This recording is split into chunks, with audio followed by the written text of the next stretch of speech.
together for June 5th, 2015. At 6 o'clock, we have a call to order, a soil board meeting at 6:05. By the way, is anybody recording this meeting? Paul Sadik is. Freetown Cable. Thank you. And we have action to Charles Macomber relative to Chapter 90 project request for Daco Drive, Amanda Road, Jeff Ball Drive, an interdepartmental transfer submitted by Scott Barbato, building inspector. Sign approved license for sale of secondhand merchandise for XL Recycling. Discuss the IMA agreement between Freetown and Fall River. Sign a special election warrant as submitted by Jacqueline Brown, the town clerk. The town administrator's four-pound report that he's going to read, and meet with the finance committee to approve budgets for FY16. So at 6:05, we have a soil board meeting. Mr. Sadik. My turn to take over? Pursued. Oh, you want to? It's not 6:05, you want me to start No, early? yeah, close. I want to take a roll call of the soil board. This is, I'll open the soil board meeting of the town of Freetown at 6:02. 6:02. I'd like to take a roll call of the soil board meeting. Ms. Pacheco? Yes. Mr. Baumgartner? Yes. Paul Sadik, yes. Kevin Dismaris? No. And Maria Tenero. You say call it Tenero. I don't believe, did you receive a notification on the soil board meeting? Did you receive a notification? I on the soil did not, board? Mr. Sadik. No. Okay, I don't think anybody did. And I'm kind of a little bit peeved. Upset. Upset. Okay, I'll use your word. No, you don't have to. Go ahead. What's up? This is what I get through, when we received our packet for tonight's meeting from Ally for the Board of Selectmen's meeting, which included a posting for the soil board meeting. She sent me an email that says, also Paul, also find the posting for the, actually it went to all of us, so you all get the same email, including Jack. Also find the soil board posting that Mike did for the soil meeting, he said needed to happen in order for you to extend the existing commits that expired. Now, I happen to be the chairman. I'm the lucky guy to be the chairman of the soil board. I drew the short straw 4 years ago. He said that he will be unable to attend. I am unaware if he contacted other members of the soil board. That's Ally talking to him in the email. I asked him if he wanted your email information, and I am assuming that the board's email information, and he said he did not want it, nor did he want your phone numbers. So, in essence, I haven't had any correspondence with Michael, and apparently the board hasn't had any correspondence. I saw him in the hallway. And I understand that you saw him in the hallway and brought this up. I saw him in the hallway and he said, is it typical that no one from the soil board goes to an inspection?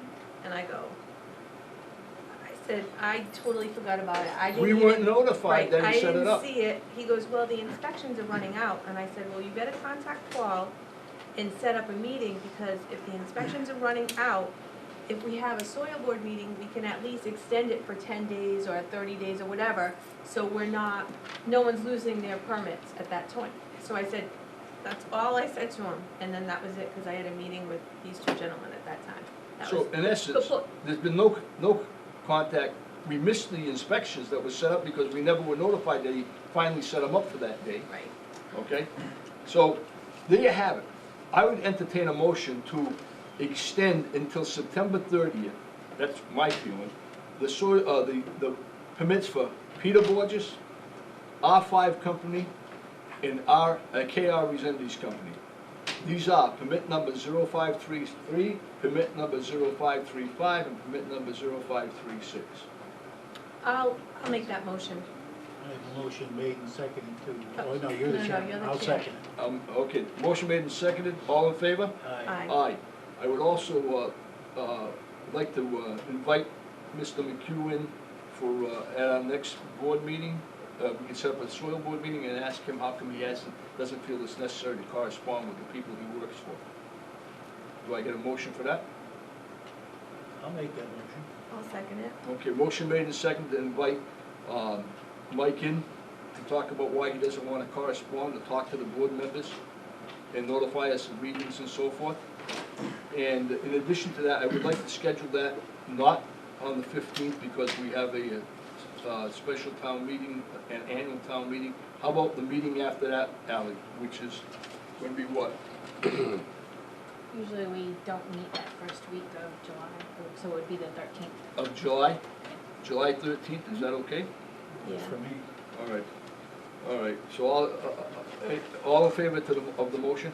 Aye. Aye. Aye, okay, thank you. That will include the board of, the soil board meeting of today, Monday, June 1st. Make a motion to Adjourn? adjourn from soil board. Second. All in favor? Aye. Aye. Back to our regular meeting. Does anybody want to approach the board on anything they'd like to chat, talk about? Nobody wants to approach the board, let's move on with our consent agenda then. Mr. Macomber? Yes. Do you feel like you hit the lottery today with your budgets? The and lottery every everything? day. Every day I wake up and I get to work for the good people of Freetown is like winning the lottery. How's that sound? Wonderful, wonderful. Sounds like, Yes, it does. Lisa, what does this sound like? We, for you is 3 Chapter 90 projects. Repaving Amanda Road, Jethal Drive, and Dakel Drive. Amanda Road would be $89,620.90. Is that reconstruction or is that, Yes. what we call it, grind and It's a little bit of everything. depth grinding? Okay. Jethal Drive is $69,822.85. And Dakel Drive is $72,458.25. Could I ask a question from the chair? Yep. Yes? Tell you, he's making- Mm-hmm. What's your chapter 90 total for 16? As we stand right now, we have approximately $643,000. And this comes to around 232,000. These projects come in at roughly $232,000. That's all I know. We're kind of rushing these 3 roads so we can get it in this year's contract with the company that has this year's bid, which is approximately $10 less per ton than next year. Those other roads that we have to do in Green Acres, we will do after July 1st with the other contract. Will, what is your timeline on these before school opens, or? Oh, most definitely. Okay, Oh, yeah. perfect. These have to be done, we have to be under contract by July 1st for me to use this other contractor, who's much cheaper. And then, as soon as the dust settles, July 1st, we'll do another probably 3, possibly 4 roads with the other contractor that we'll do throughout the summer at some point. And the ultimate goal is to get everything done by September. So we don't have to deal with school buses and all that. So, if you want to entertain signing these, I'll leave these with you. And I'll pick them up from Ally tomorrow at some point, and I'll drop them off at District 5's office. I'll make a motion to sign the Chapter 90 project request for Dakel Drive, Amanda Road, and Jethal Drive as described by Charles Newcomer. Second. I have a motion made and seconded, as stated by Selectman Pacheco, for use by Highway Surveyor Charles Macomber relative to Chapter 90 project money. All in favor? Aye. Aye. Aye. Motion passes. Thank you, Chuck. Welcome. Thanks, Have a Chuck. great night. Chuck, if you wait a second, you'll probably have them. Come on, take your time. Yeah. He doesn't want to stay here any longer You than he got- has no, to. listen, you gotta sign your name. Everything's in duplicate. Every request has 2 pages. Look at So, that, we missed the, you we take missed your the, time. we missed the sticker on this one. That's all right. 35 minutes right there. Thanks, I Chuck. gotta go home to rest so I can serve the good citizens of Freetown tomorrow. With all the bigger I can You muster. might be plowing snow. Feels like it. He does stand-up comedians, so he's a stand-up comedian guy. All right, next Mr. Barbado, you have a transfer to submit to us? I think I did submit it, yes. Okay. Interdepartmental transfer submitted by Mr. Scott Barbado, Building Inspector. Yep. What's that about, please? Well, we don't have enough money to pay for the plumbing, our plumber. Okay. So I'm just taking a line item from salary and add money to that, so we'll have enough to cover for the next payroll. Is everyone good with that? Yep, make a motion to approve in the amount of 24,082.15. Second. Motion made and seconded, as stated by Selectman Pacheco. All in favor? Aye. Aye. Opposed? So all, we just approved it, then it goes to the finance committee, right? Yes. And then they have the final say. Next on our agenda, Thank you. Mr. Costa. That was easy, thanks, Scott.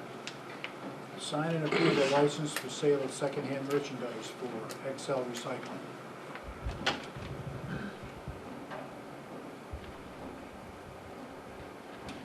Where are we? We postponed it at the last meeting to move to this meeting. And I did sit down with both gentlemen. We had a good discussion. They both understood, you know, I understood their concerns, they understood my concerns. My concerns stay valid, as I feel that they are still worthy of consideration, and I think that we're both on the same page, and at least in you understanding where I was coming from. I have a complete understanding of where you're coming from. Can you share that with us? Yes, I understand the sensitivities that Mrs. Pacheco, I'm Miss. sorry, Miss Pacheco has for the community. And just to expound on that, I want the board respectfully to understand that my son and I have the same concerns. However, when we look at that piece of property, we thought that that was an ideal piece of property to provide a unique opportunity to both the town and our business because of its zoning, because of the other businesses that have been approved to go in there. So we're not asking for anything any more than what the other businesses have been approved for. We originally found the property because we thought it was the right piece of property for the operation. You know, we did consult with Scott numerous times in regards to the zoning and the usage of the property. And we thought we found a good piece for what we wanted to do. The zoning was correct. You know, when we met with Ms. Pacheco, you know, one of her concerns was some, you know, was the hours of operation. I think that's what your main concern was. You know, I mean, at this point, we don't, you know, we just don't want to limit ourselves to we don't want to end up with anything less than what already exists up there, I guess. So we just want to be held to what the same standard is that everybody else up there has. We understand all the, you know, all the concerns, but we think that, you know, it is the right piece of property for the operation. If I may add, and again, this is really respectfully to the board. Sometimes these forums are not where you want to bring these things up, and believe me, I understand. But I think it's very important to express that this is our business. This is very important to us. And I understand the importance of coexisting in the community with both commercial neighbors and residential neighbors. However, there's a great opportunity here for the town as well as for us. And just to throw a few things out there as to how we operate our business, so that this board can hear it from me personally, and have a better understanding of how we conduct ourselves in these communities in which we conduct our business. First and foremost, I need this board to understand that Excel Recycling wants to come to town in we want to be welcomed at the town. We don't want to have an adverse situation right off the get-go.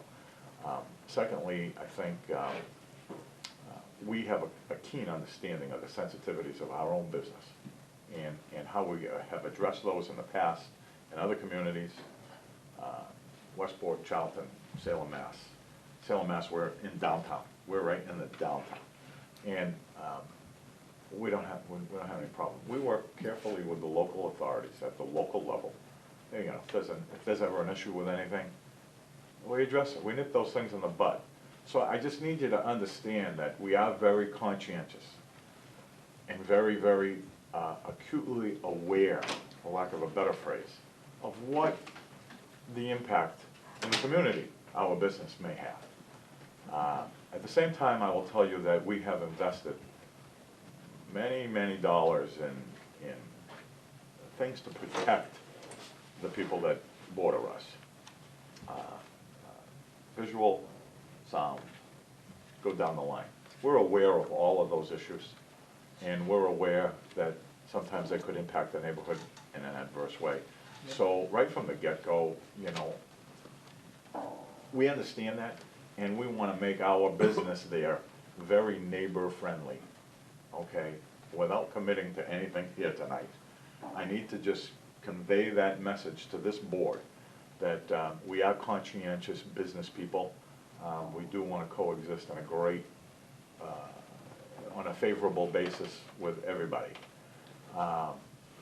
So that all being said, the other caveat is in the town of Westport, for example, during the snowstorms, you know, it's not uncommon for our loader to go up and down the street to clear the street. It's not uncommon when a tree falls for one of our cranes to go around the corner and help that tree get moved out of the roadway or away from a power line. And that would, you know, that's the way we do our business here. So that's what we feel that we could give back to the community. And from a selfish perspective, we don't want to have a condition on a permit that's typically not conditioned to impact the value of our business. So in the event that, I'm an old guy, he's a young guy, but in the event someday, who knows, we want to sell our business, I don't want to have an unfair, I don't want the scale to be tipping one way, because it's not just right up there, and I can't do this and I can't do that. Regarding the hours specifically, Lisa, as we discussed in our meeting with you, this is a two-shift operation, second shift meaning we need to do maintenance, and I know that we discussed this. However, I need to have some flexibility in my hours on how this runs up there. For example, I want to try to give you an example, and I know I didn't, hindsight's 20/20. After our discussion, we left your office and said, yeah, I should have said this, or I should have said that. So here's what I'm thinking, and Lee, I think I had this conversation with you not long ago. The example is, in the event we have a breakdown, and I got all this material coming in, I may have to make up, if I'm down for 4 hours or 3 hours or 2 hours, I may need to make up that time on the other side to keep my operation efficient. If I can't do that, then it's going to cost us, and again, from a selfish perspective, from a business perspective, that could cost us significantly. If I can't get my trucks unloaded, if I can't get the material to keep moving through the process. Now, is this going to be a typical, like, okay, I got a day shift and a night shift of crew guys that are going to be punching out and punching in and running this?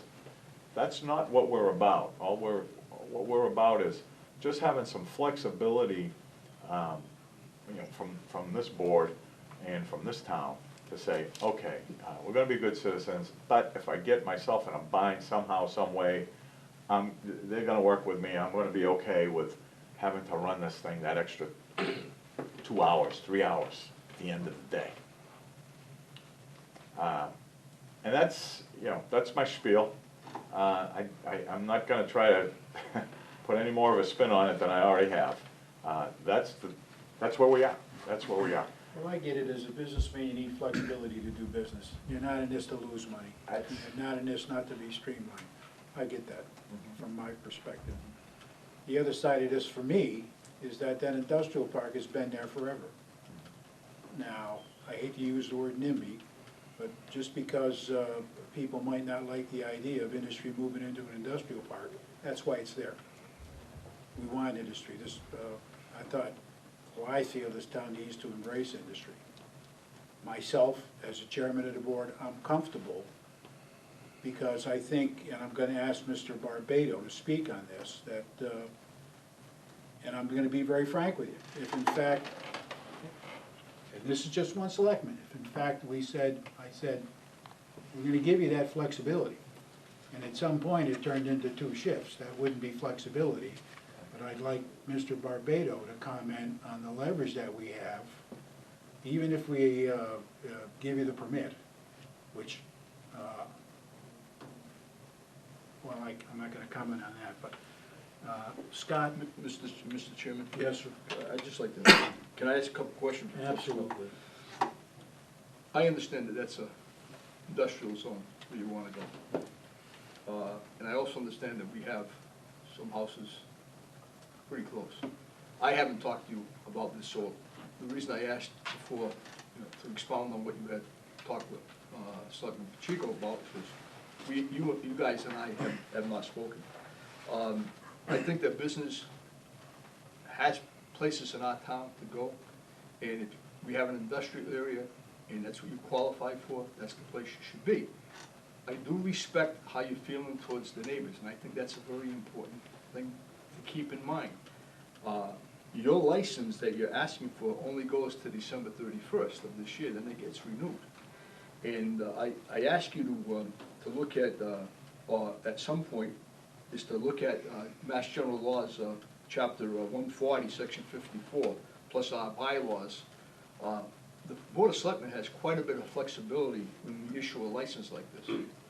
In essence, if we have multitude of complaints, and they're founded complaints, you very well could lose your license. You just need to understand it. Yeah, we definitely understand that, and I think at the same time, I mean, it's not to our advantage to be at a detriment to the neighborhood, to go up there, to purchase the property, to get set up, and then have a situation where adverse, we're no advantage to us for us to be here again in December, and you're going, hey, this is not a good thing, you didn't do what you said you were gonna do. There's no advantage for us at that point to do that. From my perspective, if your license gets granted, and we never hear anything more other than the fact that someday you may have to use a loader to clean the road you're on, boy, that's a wonderful thing. That's what I want to say, Mr. Chairman. If I may just add to John's comments to that regard, I think you can count on us to be there as a good business citizen, for lack, I don't know what to call myself, but I think you'll see that as that industrial area grows, we fit in with the type of business that's already going in there. With the rail happening over there, all sorts of things happening over there. When I think about, what impact am I gonna have directly?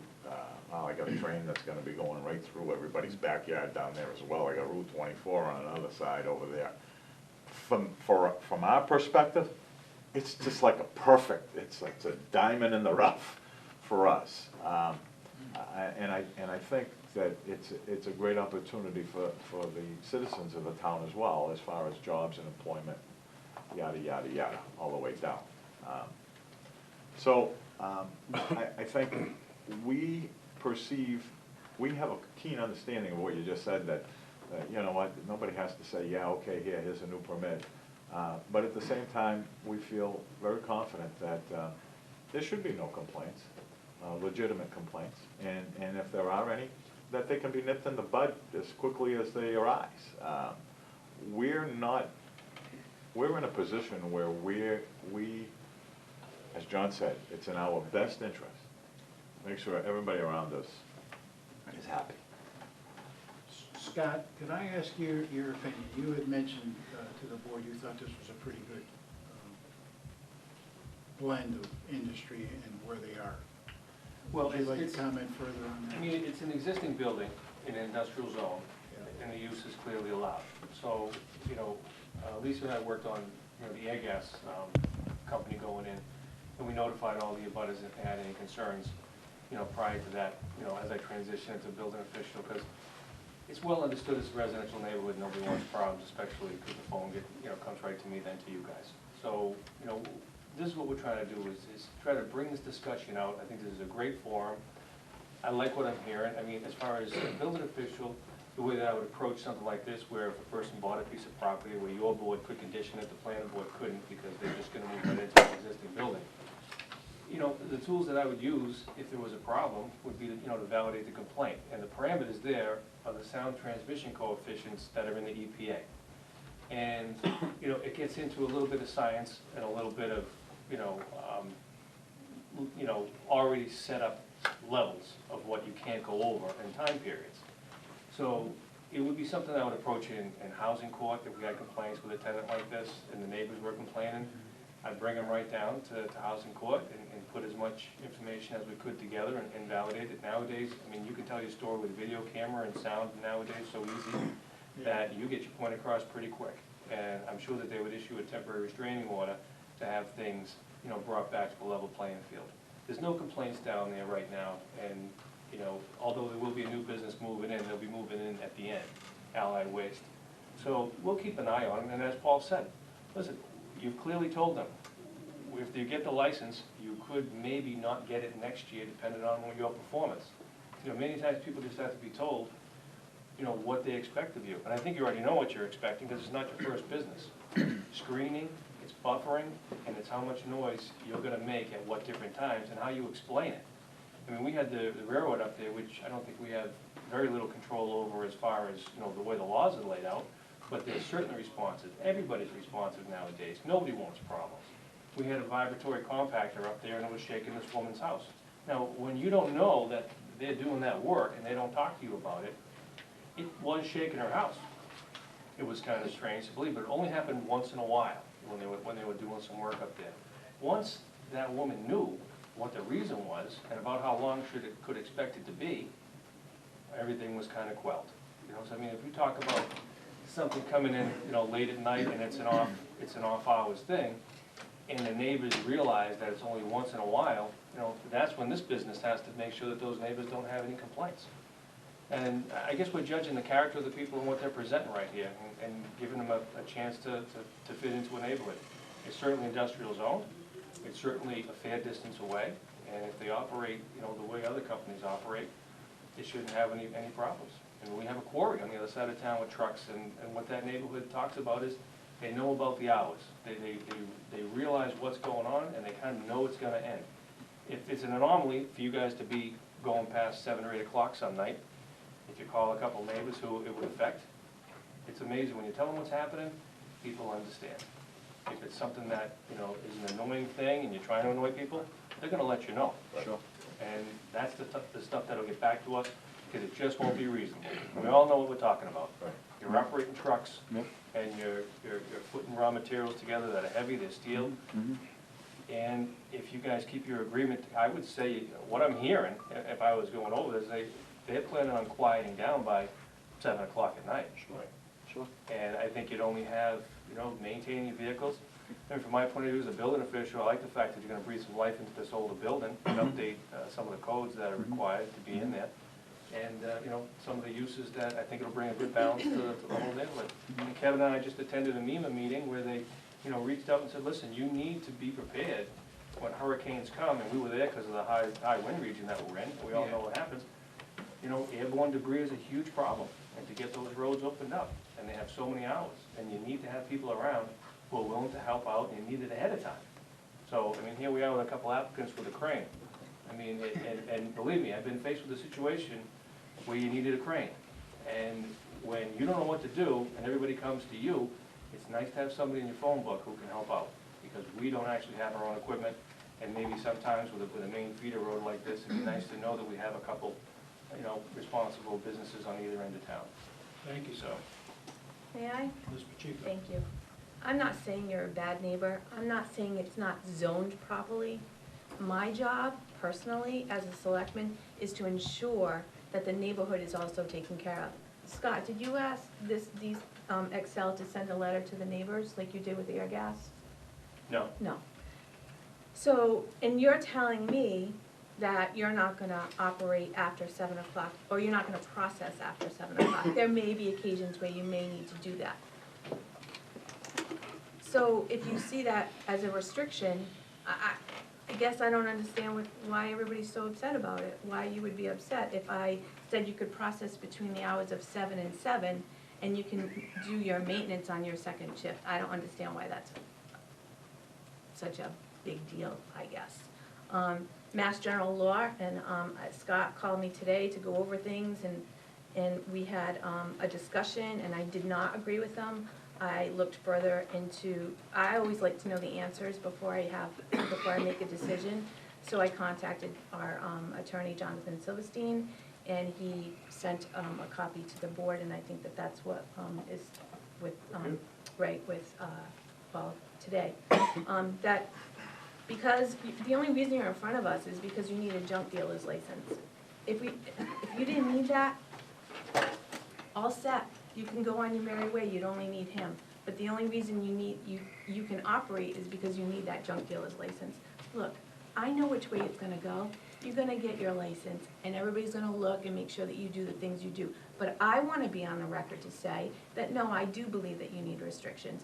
It's our authority, it's the Board of Selectmen's authority to grant a license with not only one restriction, we could give you 10 restrictions. So I will be on the record to say that I will not support it unless there are restrictions that you process between the hours and 7. Process between 7 and 7, and then do your maintenance afterwards. You know, you said you contacted our legal, Joe Fair, I read the letter, there was a lot of mistakes in that letter, Lisa. One, you said it Joe was a Fair? 24-hour No, operation. no, it's not Joe No, Fair. It's Jonathan. Jonathan. Right, and then he, But it's not 24, it's 2 shifts. And the other thing you never mentioned, that it was in an industrial park. no, he knows, he looked it I'm all talking up. about the letter that I read. You didn't state I it in didn't the send a letter, I sent a quick email to him, and then he further talked to Jack, and he further talked to Okay. Ally and got all the information. So Okay. he had everything in front of him. Okay. Anybody else want to comment, Paul? You're done? What? Anything else?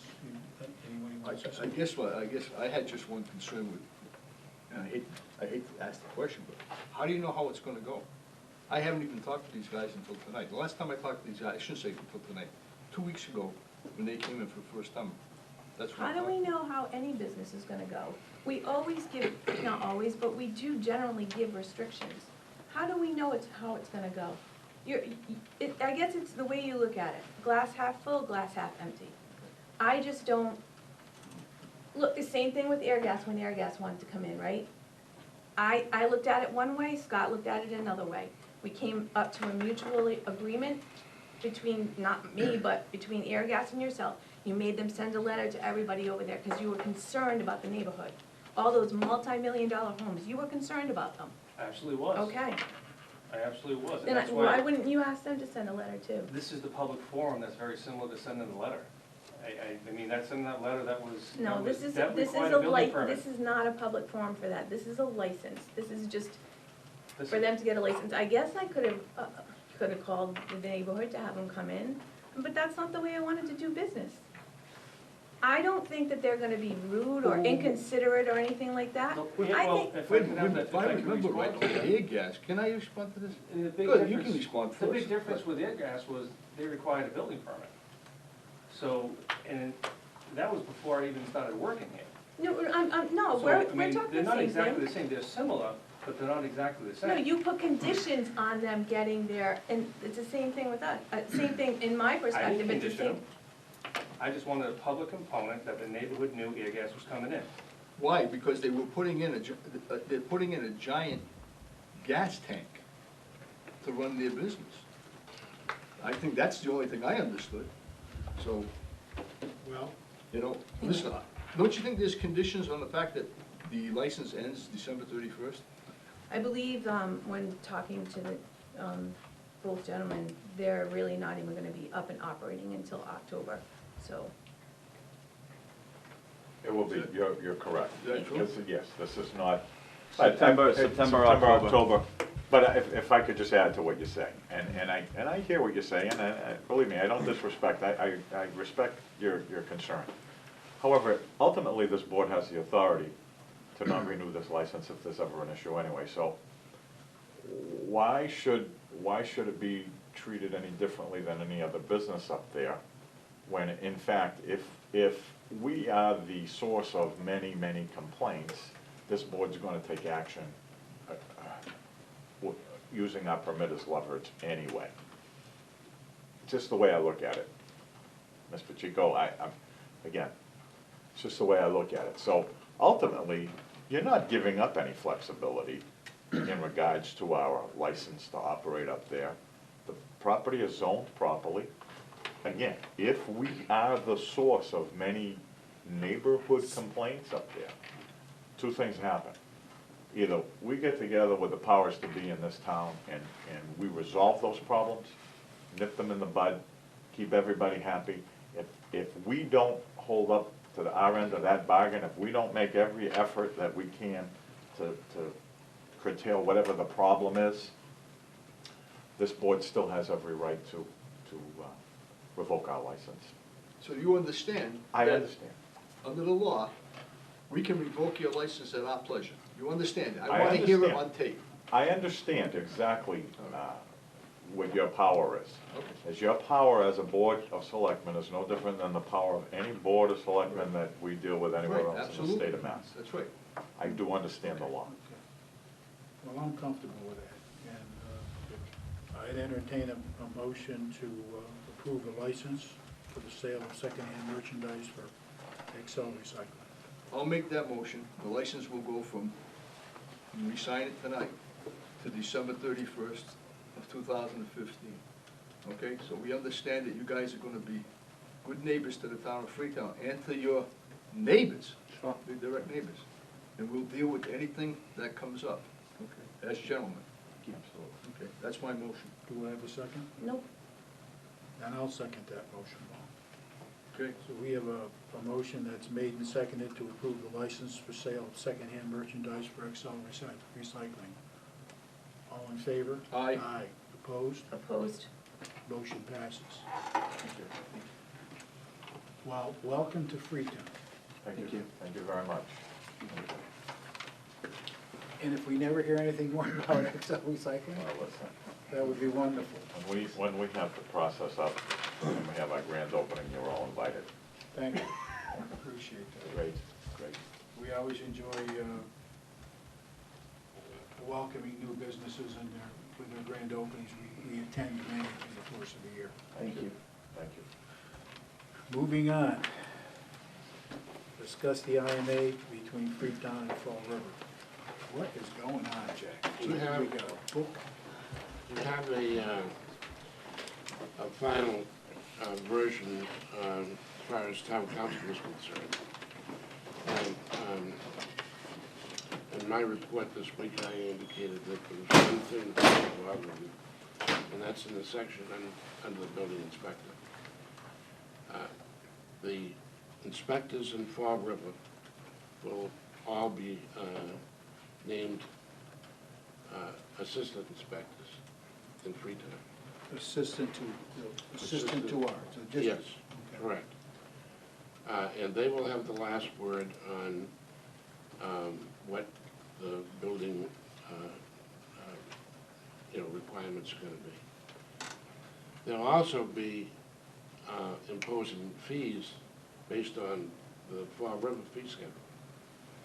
And the Fall River fee schedule is dramatically lower than ours. Now, the importance of that is that they'll collect the fees, and then they'll distribute the fees, or divide the fees between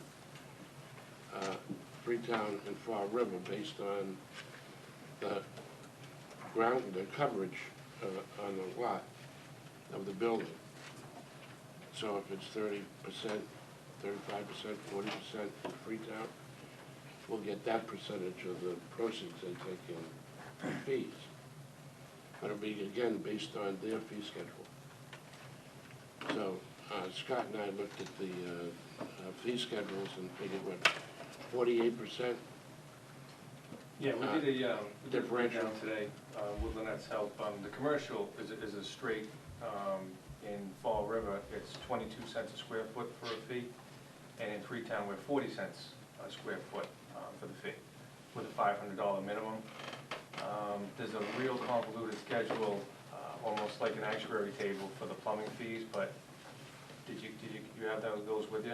Okay, there's a two-page handout that compares both columns for commercial, plumbing, and electrical. But the building is strictly 22 cents in Fall River and 40 cents in Freetown.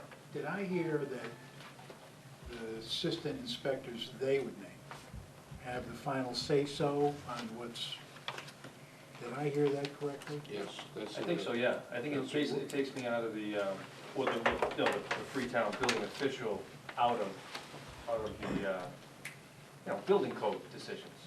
I mean, we have a uniform building code, so I don't know if that you're giving up anything, saying, hey, we need some control. I mean, there's a Board of Building Regulations and Standards. I mean, these are the same certified individuals.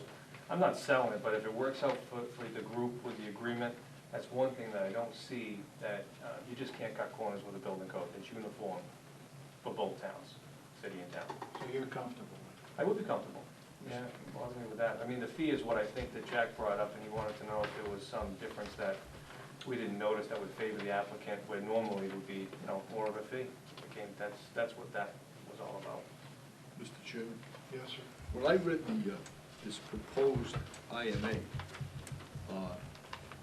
these things that we're talking about currently only pertain to buildings that actually transverse the Freetown Fall River line. If the building is cut by the line, it affects that building only.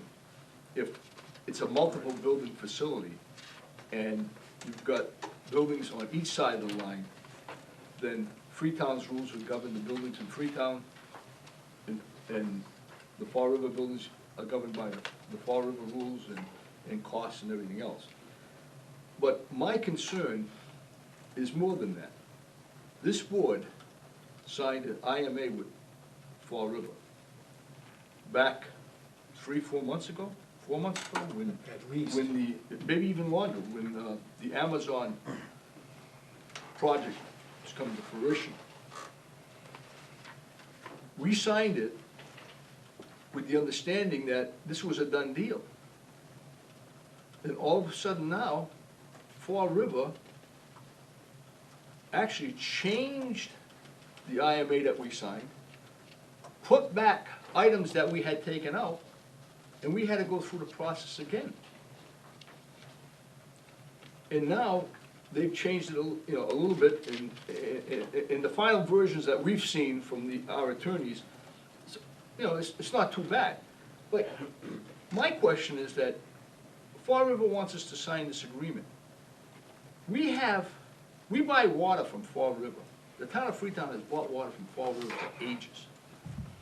We pay a 70% premium for our water than they charge their own customers. It doesn't happen in New Bedford. New Bedford charges what they charge the customers. We've been trying to work out an agreement with Fall River to lower this cost to us, to no avail. But now they want us to sign another IMA. Doesn't make sense to me. Doesn't make sense. I mean, you can't have two sides of the apple. They can't have us sign an IMA, and we're asking for them to lower the rates to us for water, for our water customers, and they're not gonna do it. So, this IMA thing, to me, from my standpoint, is a dead issue until we get some movement from Fall River on this water, on the cost of water to us. That's how I feel. Comment, Mr. Pacheco? Nope, I have nothing to say. Jim, Yes, sir. in another part of my report, I discussed, not in the same context as the IMA, but separately, the Fall River Water and Sewer Agreements. The Water and Sewer Commissioners in Freetown have drafted an alternative to the IMAs, the water agreements, that the city is expecting with the markups. City's agreed to reduce that markup to 55%, as you know, and to 5% on new users coming in. That's a step in the right direction, but I agree with Selectman Sadik that Not enough. they need to get all the way back to zero. Because the law is very clear, and our attorneys will tell you that there's all sorts of precedents that stand for the proposition that municipalities cannot charge more than what it costs the municipality to provide a service, in this case, water. So they might be able to find some reasons to charge a little bit more, bringing it to us. But I doubt it. It's got to stand up and pass the straight face test. But they're not they've not agreed to make any motion toward zero. 55%, while it's better than 70, it's still a slap in the face. Sure. Myself. It's illegal. And so my recommendation, as I made in my report, is we're talking about going back to them now with a draft agreement that the Water and Sewer Commissioners have put together that provides that there will be no increase over the Fall River rate. We know that they're not going to accept that. So why do we keep saying we want to be treated like a normal, customer, and know that they're going to say, no, we're going to still charge you? When I worked here last time, I would nearly get into a battle physically after a city council meeting where the city councilors, one in particular, got into a battle with me when I made the case that this isn't right, citing chapter and verse in the law. It's well-established law that municipalities do not charge for, and they're doing it. They're getting away with it. They're getting away with it because we're letting them get away with it. Sure. I think the only reasonable thing to do with regard to that problem is to tell our attorneys to bring suit and challenge that 70% markup. So it appears we have two ways to leverage our position. Mr. Chairman, Yes, sir. to expound a little bit on Mr. Healy's comments, our current contract with Fall River says that the water that we receive is supposed to be drinkable. Portable, Right.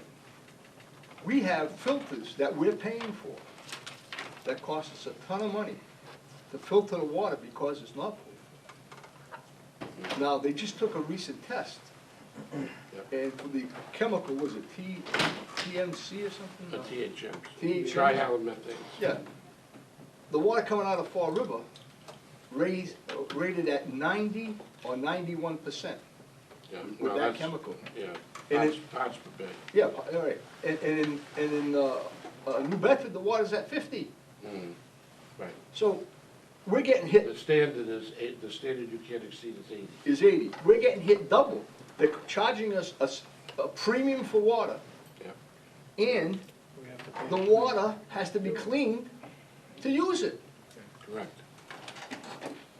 That's because I think we've talked about this a million times. Yes. DEP has already determined that they are in compliance because they get to take whatever spots in all of Fall River, test them, and they come up with an average. We only have one testing near our, because we only have one way to come in, so that's where we get tested. They get to take an average from everything, so that's why, that's, DP determined that that was fair. But that doesn't make it right, number one. And We've already gone to bat about this. We haven't gone to battle with this. When? Go look back in the years. John Ashley was here, Whoa. myself. It hasn't been fixed. This is a new time. I mean, why should we be paying 70% more? These are two different. I'm talking about the legal testing. Okay. I'm not talking about the rates going Why, do you think, I mean, I can't possibly understand why we're paying that kind of money for water, when they don't have the right to charge us that kind of money. Can I make a suggestion? There you go. You know, we're discussing this IMA, which I was a bit distressed about when I found out that Fall River was, wanted to institute all these changes after we had agreed on it and signed on it to begin with. So that kind of rattled me a little bit. But it appears from listening to the board that maybe we have, should begin to use the leverage that we have to lower the prices on oil, be it through our legal counsel or through our leverage as far as not signing the IMA. So maybe we as a board should pursue or begin to talk about how we can use that leverage to lower the cost of our water. Mr. Chairman, Yes, sir. I think that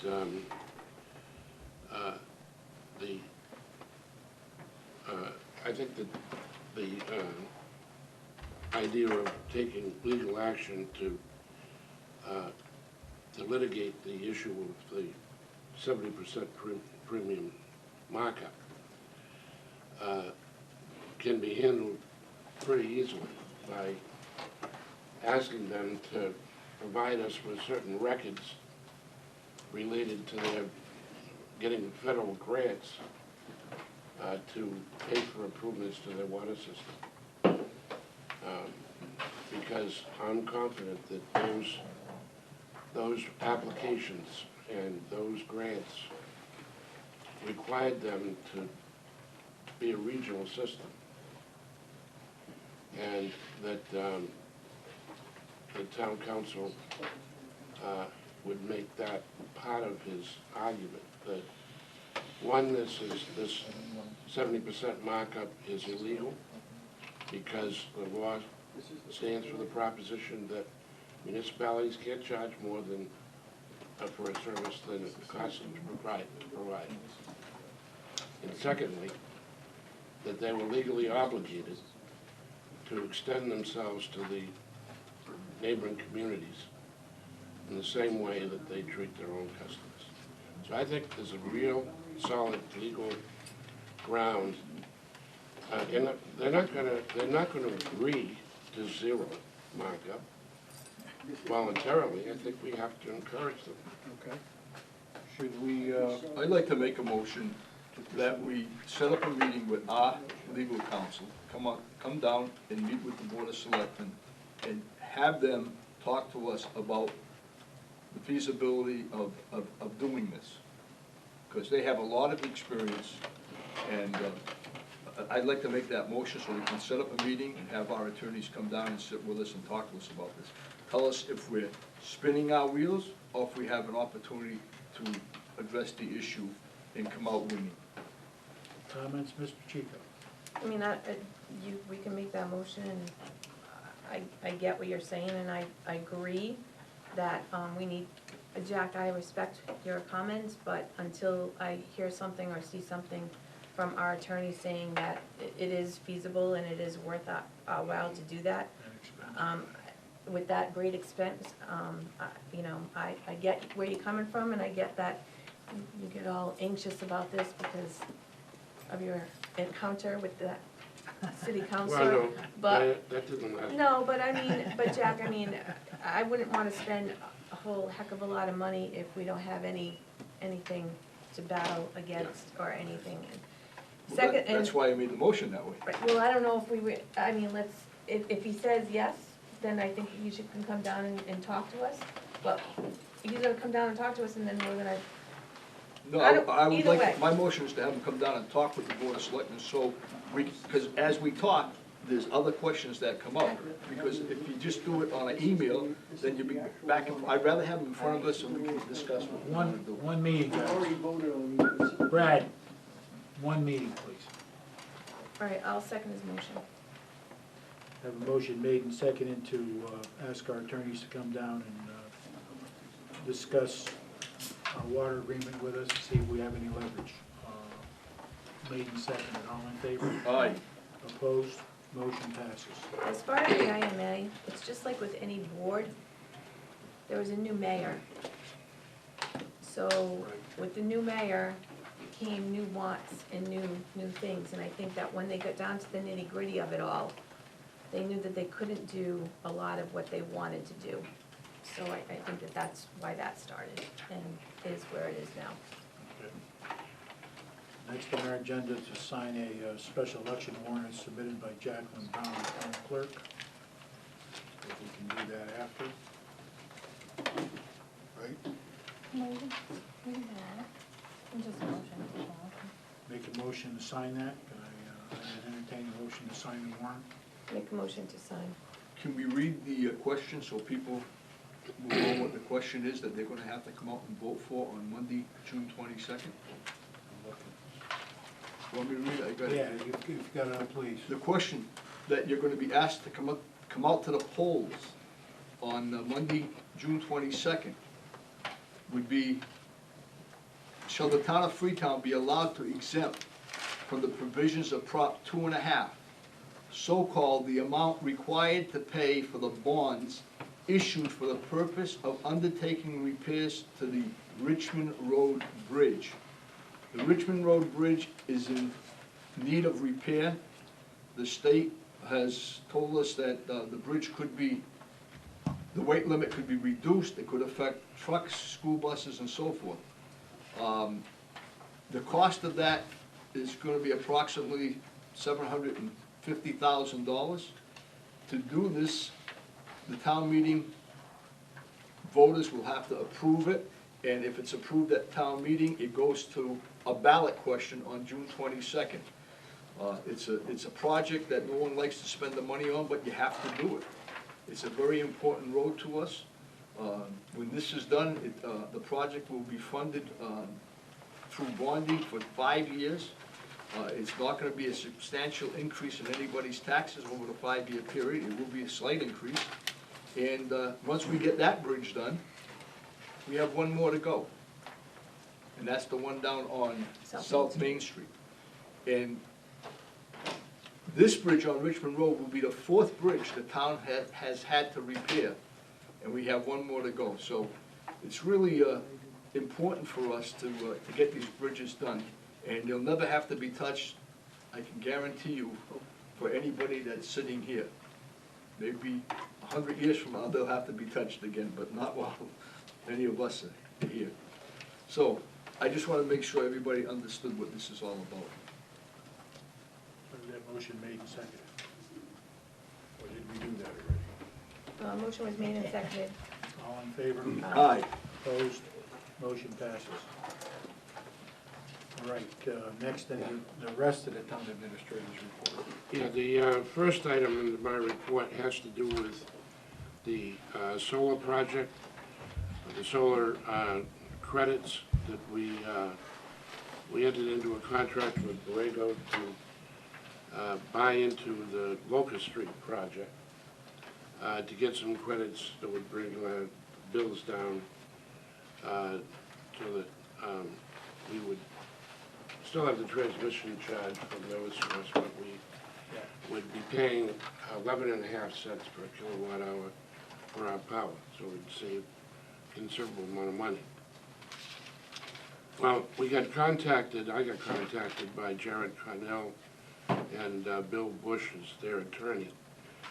And we're using Richard Holland from Copeland and Page. Yeah. And they requested that the town consider an amendment that would switch the projects that our credits would come from.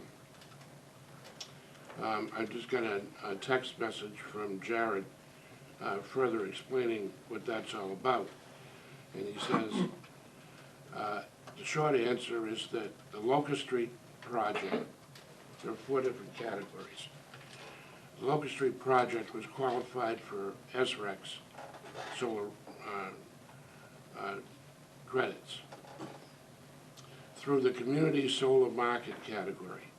And in order to sell net metering credits to Freetown, the project must be qualified through the managed market. So we've matched you up with a managed market project. This project is in Carver, and it's not going to come online it'll be a delay of 6 months. And are benefiting from the credits. So I was not too excited about that. And as you can see in reviewing the emails below, we negotiated a reduction in the rate that we would pay from 11.5 cents per kilowatt hour to 11 cents. Half a Substantial savings over a year, though. It's $3,097 a year over 20 years, which is the contract period. That's nearly $62,000. We also negotiated a kiosk. The kiosk would be located in any one of our schools, elementary school, I suggested, but it's up to the board. And that kiosk would be, as you can see in the contract language, the amendment to the contract on the last page, it would be carrying real-time information about the savings that the town's receiving. That's cool. And they could watch what's happening at the solar School, field. sure. And that's a very important educational tool that I thought we could pull from this desire to put us in a different project.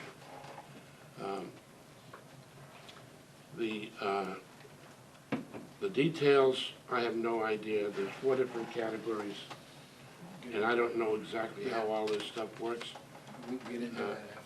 Right, but the point is that this change, if you will, or this amendment, will have some very positive results in terms of having a better deal than the one we had. We're going to have to wait 6 months for it, and we're receiving a much larger benefit in return. We're delaying the receipt of those credits, that benefit, the reduction in our bill. We're gonna make up for it long term. That amounts to something around $900 in interest, if you will, on that benefit. You can see that in the email thread that I sent you.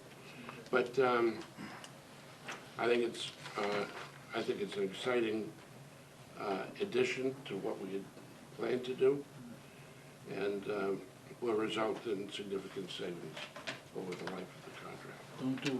Don't get a big head or anything, but No, that's no. good work. Thank you. Good work. That it? Your report? I think covered it. No. No, we got something else? Um, It's 4-pound report, so. Well, yeah, I sent you a lot of email threads, so you can see what I Yeah, was I actually doing. know.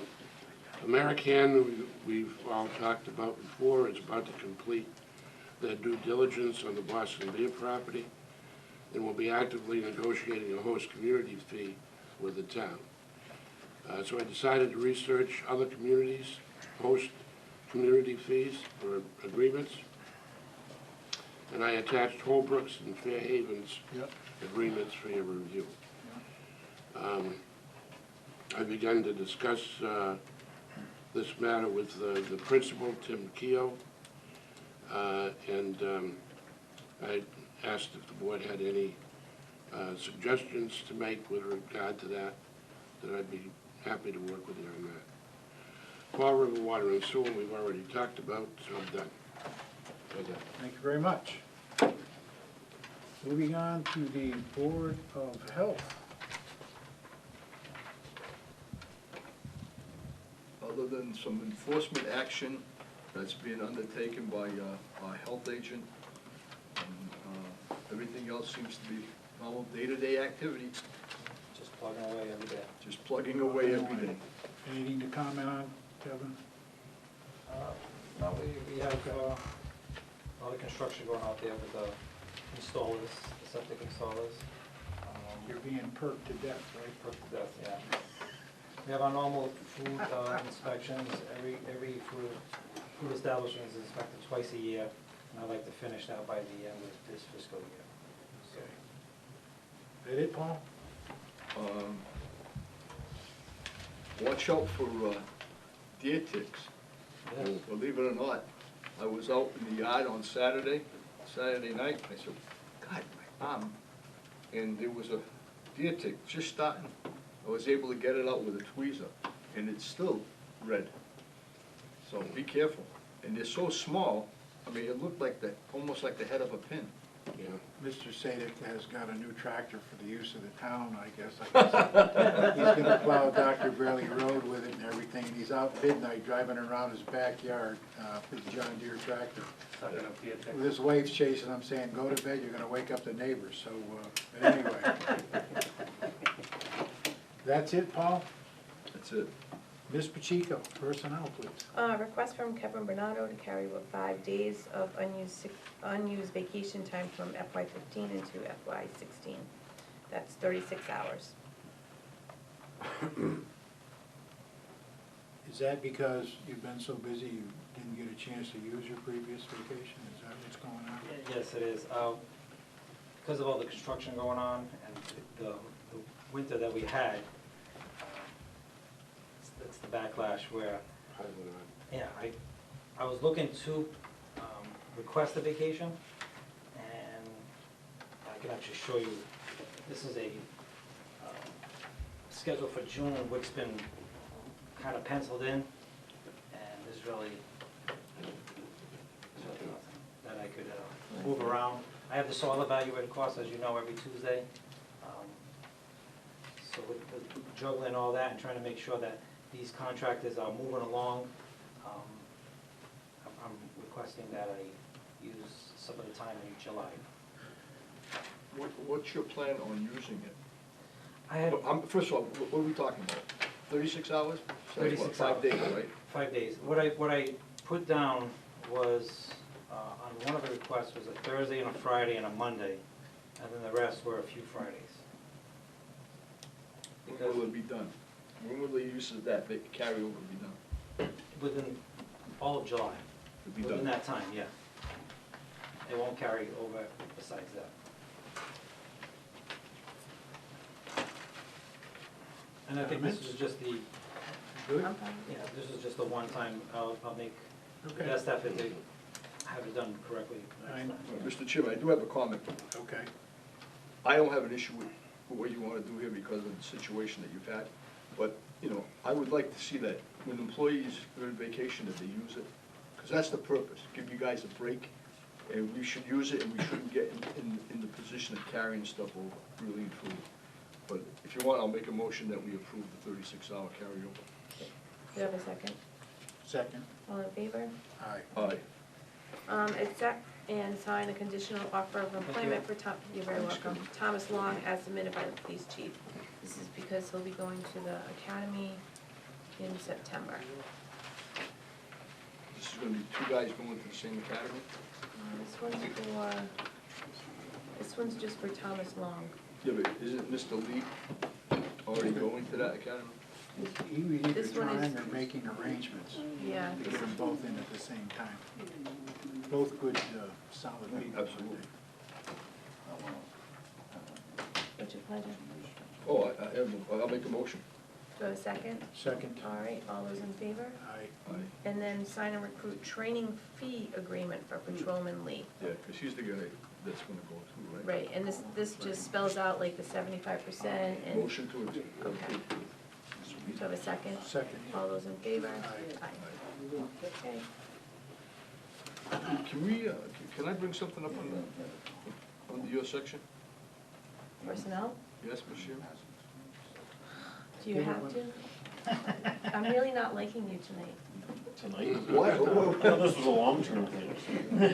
Wait a minute. Just for right now, I'm not. Go Why? ahead. Wait a minute. So, I can people say are gonna that. have questions now that are on camera. Then they can Why- go back and watch the meeting. Why don't you like me tonight? I just don't. Anyway, go Okay. ahead. What's the matter? Well, I would, we've had 2 requests, to get negotiations going. Mhm. You gotta get that going. Right, so Ally sent out a thing today, I haven't had the chance to look at my calendar, but, I will get back to her tomorrow. Okay. She said, okay. Cause you're good with one. The ninth, I'm good with the ninth. Okay. The ninth. New business, moving on to new business. Dates for upcoming Board of Selectmen's meetings. June 3rd, Q&A with the third graders, special and annual town meeting, June 15th. And after that, it's in July, July 13th. July 13th. Everybody go with that? Mm-hmm. 15? For Yeah, meeting? 15th, yes, that's the day of the town meeting. We have a meeting before the special and then the annual. Okay, no more new business. Moving on to old business. This key fob things keep showing up. Can I have a copy of the key fobs for the last month, please? Can I have a copy of the key fobs for the last month? Thank you. Okay. They have, in the signature file, there is a request for transfer to the Veterans Services. Yeah, that's right, yeah, what's going on, yeah. Oh, this is new business, that's true, right. And that's desperately in need of being approved. Can't make the payments. Right, Kim? Without it. Not all of them. Yeah. All right, make a motion to approve the veterans, to not approve, but to send it over to the finance committee in the amount of $7,485.14. Second? Second? Are you gonna second it? I made the motion. I'll second it. Go ahead. Okay. Well, I don't know, you don't like me tonight. That's okay. I still have to get along with you. Had a motion made and seconded to forward the sum of $7,485 to the FinCom committee for funding veteran services. Also in the new business, Ally, did we have to put something on the omnibus budget? We will do that when we do the budget. When we do the budgets, that gives us time. The status of the 4 South Main Street. I've been hearing about this since I was on the finance committee 3 years ago. It's just, we boarded the windows up and there it sits, right? Okay. Richmond Road Bridge, we just talked about that, so we're good to go. So with that, I think we'll move on to a meeting with the finance committee to approve budgets for FY16. Is everybody good with that?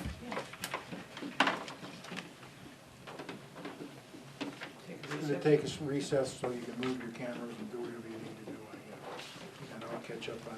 We have a request here, you might as well get, so these guys can go, I guess. Yeah. No argument tonight. For a interdepartment transfer between salary accounts in the building and health department, to move $2,300 out of the building inspector's wages in salary account to the county inspector salary and wages account. So it's just a moval of funds from one place to another. Make a motion. Okay? Seconded. Okay, all in favor? Aye. You abstain? No, Okay, Thanks, guys. okay. So that's- You got another one, or you done? I'll, Go home. Can you take your daughter out for a nice drive on a rainy night? Yeah. I tried to, she wouldn't drive, she was too nervous, ran an elbow. She wasn't driving, Daddy, it's a city. Get her a license? She's got her a permit. Yeah. That's scary, you know. Can I get her on the tractor pole? Get, start her slow? Watch out for the kids. yeah. I'm listening. You harassing me over my report? I came out, and that's what I heard, was watch out for the deer ticks. So Okay. Blocking everything, I yeah, missed the sorry. premise of the story. I had them on my horse yesterday, a couple of them on my horse, well, a few days What ago. Mountain Dew? Have to check them for them. All right, the next one we have is a transfer to the reserve fund for the Veteran Services Agent. They don't have enough to meet their next warrant, I guess, for this month coming.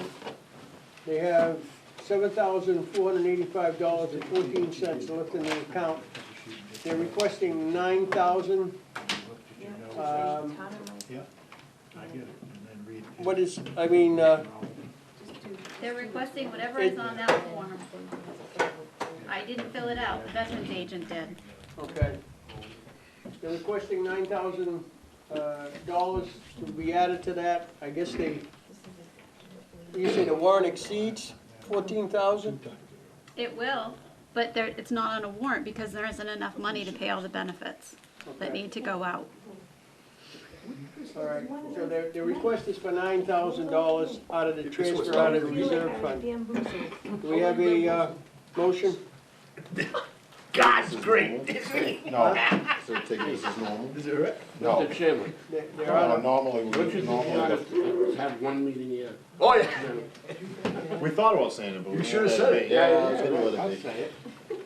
Just curious to talk. I mean, obviously they need the money, right? They have to pay the Yes, benefits, so they do. I don't see any way around Here's, it. here's my point. My point is that No, the it's principle has fine. always been they have to deplete their budget first.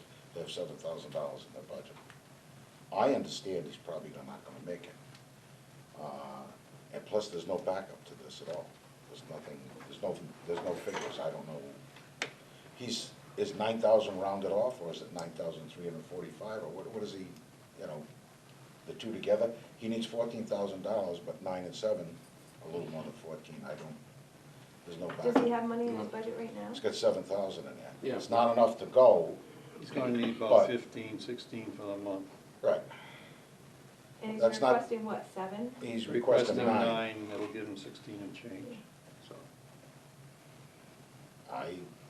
I have no problem giving him the money if he comes in with some numbers and facts and figures. Well, normally we always had the And veterans then we agent would here. have to take a vote on it. Let me ask you a question. Can this be done, can we have a meeting before the annual one? Well, I always schedule a meeting before the It's end. straight out. Well, you should get back in contact with the veterans agent and tell him to get some, The problem here, Bob, is that we've been trying to get the veterans and their, there are 3 or 4 that don't receive a monthly benefit check, separate from the medical or whatever other benefits they might get. I think there are 3 or possibly 4 that only get the medical. And so we've been trying to get the checks out on the first of the month to those people who rely on them being there in a timely way. We can't do that this month because this money is needed, this transfer money is needed. This will also deal with the anticipated monthly reimbursements, if you will, for medical bills and get us through the month. Is that correct? That is correct as I understand it.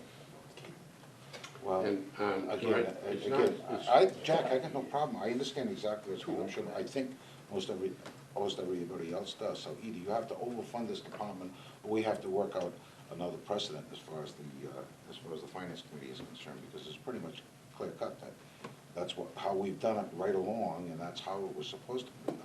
I understand what's going on. I got no problem giving him the dough for the reason that he wants it. He's got no backup about who gets what and when.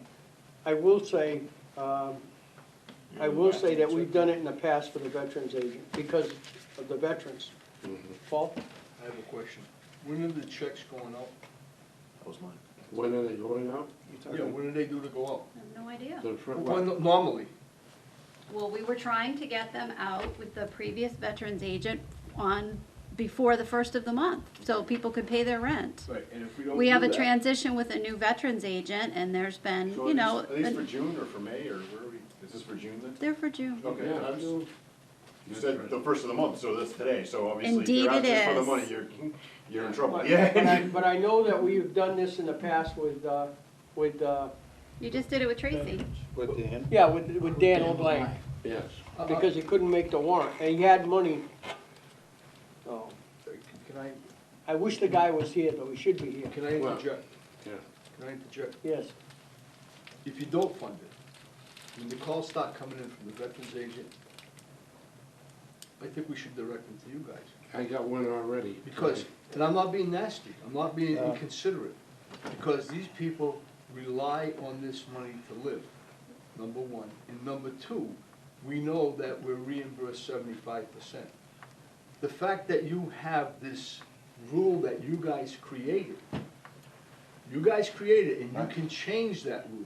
You can amend the rule for certain departments.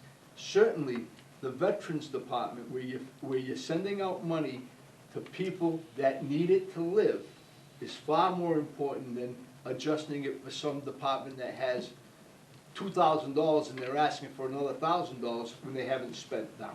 I understand that part of it, but when you have people that are relying on a check every month, when the calls start coming in, I mean, here's an example. Last month, I think it was either last month or the month before, the checks went out late. This is when we had an issue where we didn't have a treasurer, actually, you know? Well, the checks are late now, right? Because we missed the Well, first, so. yeah, and we were getting calls. Getting calls all day. These people, it's like getting your social security check or your SSI check. If it's not there, they start calling the office. Just consider that, you know? You can have rules, but you can also, you created the rule yourself, your board. Well, I know that we have done it in the past for Dan, so, I'm gonna make a motion, we approve this. I'll second it. okay, all in favor? Aye. Aye. Next time though, I'd like to see him here, just. Yeah, he should be Speed here. it through and tell us what it is, so. Even Dan used to show up all the time. I'm not sure, and I agree with you, I'm not sure he can come here and say, this veteran is getting this amount. I think there's a privacy issue. No, there's no names. No, but he can mentioned. tell No us just names, numbers. we know, you know, but he can go over the numbers with us a lot better. He's got 19 people on the books. And as I said before, I think 3, possibly 4 of them don't get a benefit check every month. So that leaves, we're saying 15, 16 people are out there right now, going to the mailbox and not finding it. Not good. Well, that wasn't us. Yeah. You just asked us today. That's right. So I would've thought we saw that last time. Yeah, well, no. It was only 2 weeks ago, right? Well, You must have had some idea this was gonna happen for June 1st. Yeah, We do have a new agent who is That's right. transitioning, so, Okay. yeah, that's the situation. It can be a little rough, and he took over from someone there very short term, Yeah, who was still That's right. transitioning, if you will. yeah, Double transition? yeah. So Yeah. double in jeopardy? a short term, yeah, In a matter of a couple, 3 months, right? since November. So Jack, there's no other way to, is there any other way that you know of to alleviate the situation? You're talking about anticipation, can't we anticipate a little bit more? Is it possible to, Yeah. look at his budget and say, okay?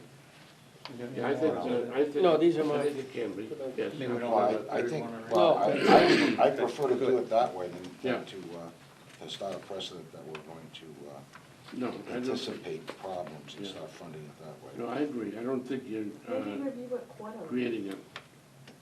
You know what I You know, mean? Save- and I save understand Paul's point too, that, you know, we were, in transitional period, we're having a problem as far as accounting is concerned, I You understand make a that. good point. Maybe we should fund his budget 1 month extra. I think that And that then you would be, won't, and you won't run into this unless you get far more. the worst that's gonna happen is you're gonna be a couple of grand off, which I think we could, you know, we could take care of that. We should give him But, there but should be you're a talking cushion about, there. it used to be, and I think if I can remember correctly, we used to be talking about $1,600 a month, now we're talking about $27,000 a month. Yeah, Again, you know, I'm all for the vets, I want my little chunk too, but, you know, I think it's I really don't wanna start a precedent that we're going to anticipate funding problems.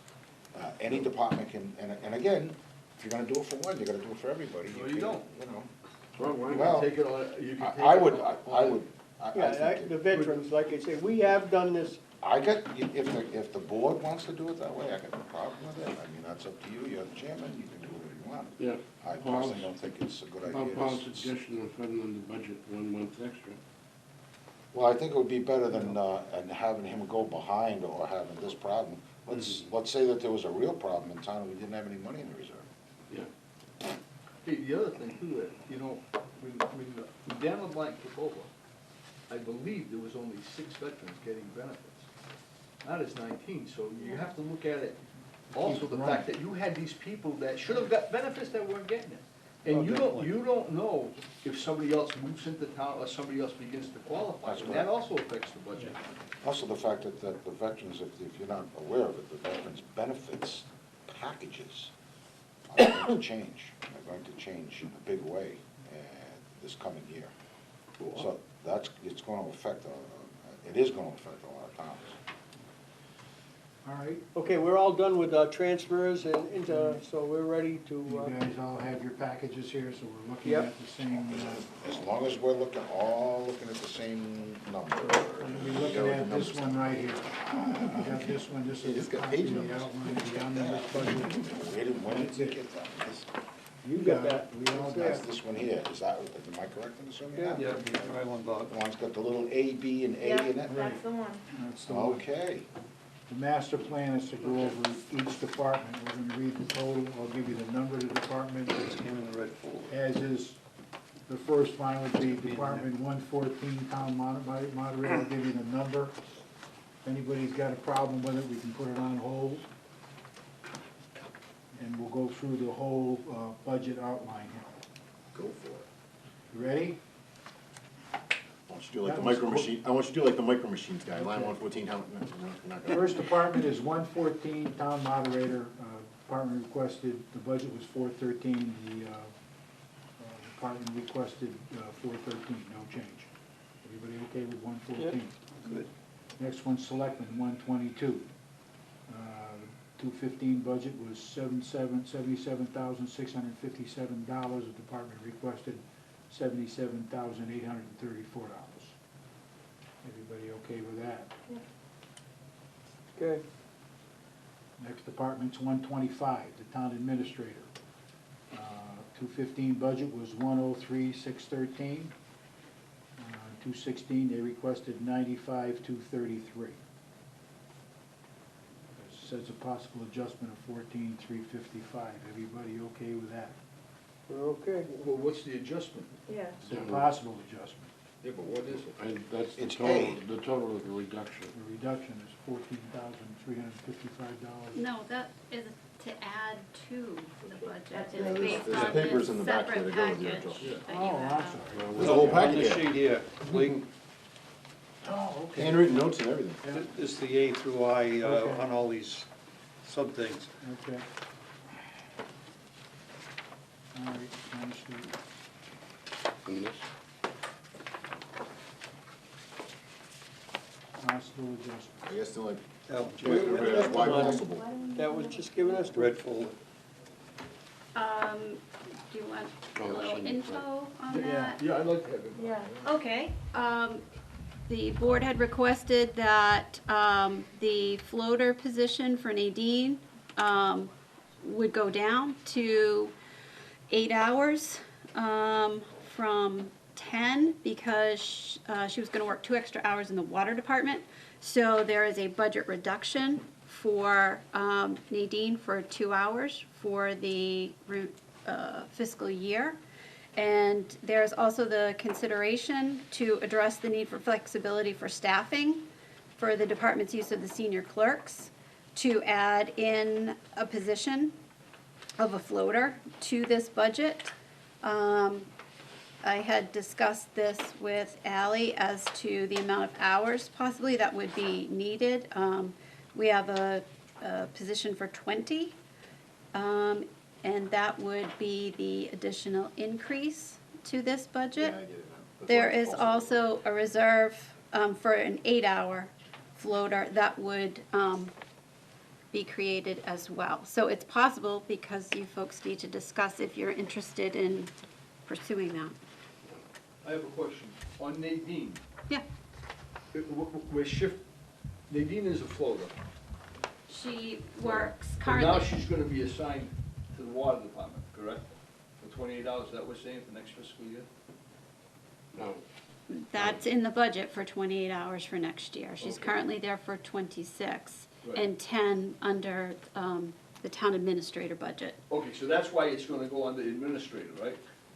It's been under administrator. The 2 extra hours. Yeah, right, because originally this was budgeted for 10, Yeah. and now it would be budgeted for 8 because 2 are being slated to be worked in the water department. Right, because that's what they needed. Right, They so that would originally give her asked for 40 28 and 8, Right, which is okay. 36 total. Okay, but then the 28 that she works in there, that gets charged to the water department through Yeah. indirect cost at some point. No, it's right in their budget, not Oh, it's indirect, in it's their a direct budget. cost. Okay. Right, so currently, there is 8 hours Huh? for Nadine within the floater budget here. And the suggestion is to give you additional flexibility for senior clerks to fund 20 hours in that department, which can go wherever. Which we can use anywhere else. Mhm.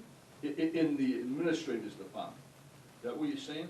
I'm confused. Within the town hall, just like the. Within the town hall? Yeah, just like Isabel, you have Isabel, who is a full-time floater, so she has worked with Ally, she's worked with the treasurer's office, she's worked in the building department, And we got Nadine. she's come over here. Nadine was a floater for 36 hours. Mm-hmm. And now she's not a floater anymore because she replaced the lady that worked in there.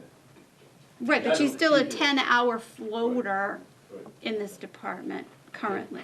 And then it'll become 8 hours. Right, so we'll still have her for 8 hours and an additional 20-hour floater. Does that mean An we're go- additional 20 hours, so basically what you're asking for is an additional floater That's what, with the, There- with the 14. Well, there were 2 full-time floaters, 2 full-time floaters. Now we're looking at a 36-hour and a 28-hour total, so it's a little less than 2 Yeah, full-time. because we had 2 floaters and now we only have 1. We always One had and a one floater. No. We had 2 floaters. No, We we've had had one. 2. Mm-mm. We've had, well, it depends how far back you want to. We've always had, Oh, yeah. we had 2 floaters. Nadine and- was our floater. We hired Nadine as a floater. Yeah, then we have, who else did we have? And we had,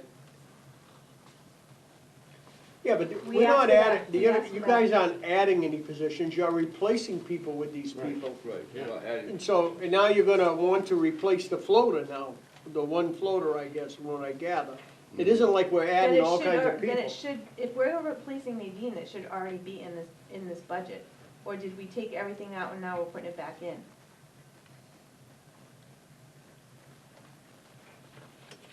The budget overall is reduced from the previous,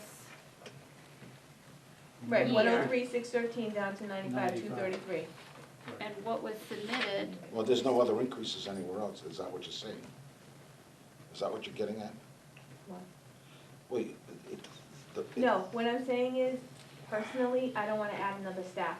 I didn't ask, as a selectman, I didn't ask for another floater. So I'm Right. just wondering where this all of a sudden came from, that's all. That's what I'm asking. So, how many floaters we got now? We got 2 or 3? You've got one. You got a Yeah, one. full-time and you got another 8-hour. And Isabel full-time, and Isabel's 8 hours full-time. out of Nadine. And 8 hours out of Nadine. Okay. Nadine replaced the lady. That's per week. I guess you She should- replaced Robitaille, who resigned. So Nadine is working, what, 5 hours a day in there now, Where? water department? How many floaters do you want? Depends what Nadine day is- it is. Let's, How many floaters do you want? You have 2 now. You have one working 10 hours, and you have one working 36 hours out of town administration. That's, So 36 next is Isabel. Yeah, 36 is Isabel, so Yeah. next year you would have 36 for Isabel and 8 for Nadine. Because Reducing by water's 2 gonna hours. pick up 28, Yeah, the 28, gonna pick up 2 hours a week. yeah. yes. They're Alright. going from 26 to 28 and they're paying her. So when they put down 90,513.78, right, what was that made up of? Do we know? In other It's in words- your big book. Huh? My book is in the car, I can go get it. There you go. You have it? I don't think so. Town administrator. 125. This indicates we're funding a 20-hour floater that may or may not come in. Yeah, Correct. yes, that's correct. That's maybe some confusion somewhere in this table, but So we have 20 hours here that's not. Well, it also says a reserve that we created for The an 90,000. 8-hour floater. 20 hours for an additional floater. It's 20 hours for somebody extra, is that what it is? Yeah? Yeah. That's the way I read it. It's going to be open, you don't currently have someone. Yeah, so So in other words, you could hire somebody for 20 hours. You don't have that person right now. But I guess it should be filled. Why? Right. Why should it be Well, filled? why? Because we, All right, let's look at it this way. Lawless leaves, we have Thomas working in Lawless's position, and we have Christina. The floater that we had has been working between the treasurer and the tax collector's office. That was a full-time job. We had a guy in there full-time that resigned, Dan. You had another person in there. So we've taken the floater out and pretty much works between those two offices. What happened to replacing Dan? I like her face. What are you trying to tell us with that face? Yeah, That he's but- crazy, or what? Because your face is not telling the You'd story have to he's hire telling. somebody, and it would come out of the treasurer's department. Exactly. So it wouldn't necessarily come out of town administrator, So because it that's should where this- already be in. We're talking about floaters, but one of the floaters has been working in a different department. I'm lost right here. I Do know. we but need this it's already- 20-hour clerk? I see Oh, this okay. point That's here. the question, is that I think we're What getting happened to into. the money that was in the budget that No, was but we're going appropriated about for it this? randomly. For the person that is being replaced, that can't possibly, a floater salary can't possibly be as much as the full-time person. It's already in the budget, right? That salary was, The floater is a full-time person. He's talking about Dan. Well, you're I talking about. understand, No, no, but the Dan come- floater's, Dan the would floater's come out pay is Treasurer. segregated The floater's. into different departments, correct? No. The floater's. Okay, paid- that's where I'm getting confused Right, here. the floaters come out of the administrative, the Town administrator. town administrator's budget. Okay, so she's, That's it. so she's really not a floater, and she's a full-time employee. No, they're full-time employees, but they float between departments. They're assigned different places, I that's why they're understand. floating. That's why they're called floaters. Yeah, I get that part, but, I thought, It's what not- I and it's not in thought the was, department's budget. The 20 hour, it says right here, to address the need for flexibility, blah, blah, blah, blah, blah. There's a 36-hour floater and a 10-hour floater currently filled. So those two things are currently in this budget, correct? Yeah. Okay, Yeah. so now an amount for a 20-hour floater would be established but remain unfilled. So Until needed. apparently, we're somewhere, there's a request for another You guys 20-hour had this position. conversation, didn't you, at one of these meetings? and then on the bottom it says This additional. came Yeah, about you from did. Mr. Sadek's comment of taking all the senior clerk positions out of Right, the that's what it department. was at the You last guys- meeting. You guys Hello? started, you guys Hello? started this, I remember this. We can roll the tape. That's to cover when we had to make moves around the town hall. And I Correct. suggested taking the money and putting it in a pool, and you said, no, we're gonna put this extra, we can put it extra. She gave you the best way to do it, now you're telling her no. And now you're like clueless. Got it, all right, I don't have, okay, I understand. You just sounded funny. And also it says additionally, a reserve for an 8-hour floater will be created, Right. last sentence. Then you have a total of 2 full-time floaters that you could utilize. It's an option, a scenario. Right, we're not filling them unless we have That to. is correct. Okay. This was your plan. All right. This was the Sadik plan, This was the stated plan, that's why it's collapsing. which apparently was completely forget. That deer tick hit you hard, huh? But Tough to this get is a over. 20, I mean, do we really think we're gonna need an establishment for a 20-hour-a-week floater? You did a month ago. Look, I'd rather have it in there, be perfectly honest with you, put it in there. If you don't use it, it doesn't go anywhere, it goes back, it rolls back into, instead of being The strapped at idea was something. not having to do something special, right? Right. If the need arose. Right. Right. No emergency, it was just then you could fill that and get started and take. So we're talking Take care of- $14,000 more, right? To cover what we. Well, the total would be a total of 20,700 for to fully fund that, between a reserve and the personnel for the town administrators. It's broken up into 2 pieces. See how there's 2 A's? Yeah, okay. I don't see. Oh, the reserve for the You have reserve to add them together. is the 6395, Yes, right? correct. That's to set aside. in case we need it. 14,355 and 6395. So total funding would be 20,750 for this concept, For the concept. for the concept. $14,355, Right here. and the $63.95. And all it does is, it gives us a cushion, that's all, in case we ever need it. It'll reserve, it'll just roll back in if you don't use it, pencil. If it's in it, it'll get used probably. Right, Bob, I have to agree with you. It's, I'm sorry. I know, it's If easy. it's there, it's easy just, to oh, it's use. already there, we might as well just use hey, it. you got a bunch of lions and you're going, don't touch that meat. Wait a minute, let's stop for a second, let me explain something. You know how we're running the town hall right now, No, I don't. okay? You got Hopefully. you got Nadine in the water department now, 26 hours a week. They were asking for 40 hours a week, that's, the board said no. They're getting 28. They want 28, okay? That was Nadine who was around. So we ended up with Isabel, who is working right now. She's the only real floater we have. And right now, we're trying to keep the treasurer and collector's office going because we just have 2 people. Now, Ally, you manage the assignments, right? If I'm out of line here, tell me, okay? This is what we're trying to keep going. We have no other flexibility. We need some. We have no, and you know what? We just keep getting ourselves deeper and deeper in the hole. Well, let me ask you, and I know this. What work? What work, Lisa? Here were one of the things you don't understand. We had Karen Robitaille, who worked in the water department and in the assessor's office. She left. We didn't replace her. Okay. So that's a Right. body that Well, left. it- We had you know, Nadine that was a floater. No, We I took Nadine and put her in the water She department. jumped I in when understand the other that. one left, yeah. But Why there's aren't still a we- half a person gone out there somewhere. Yeah. Why aren't we consolidating and replacing with, let's say, a full-time person? I understand what you're saying, Lee, I Yeah. understand it. But my question, my question is, and I understand why we need a floater, one floater, okay?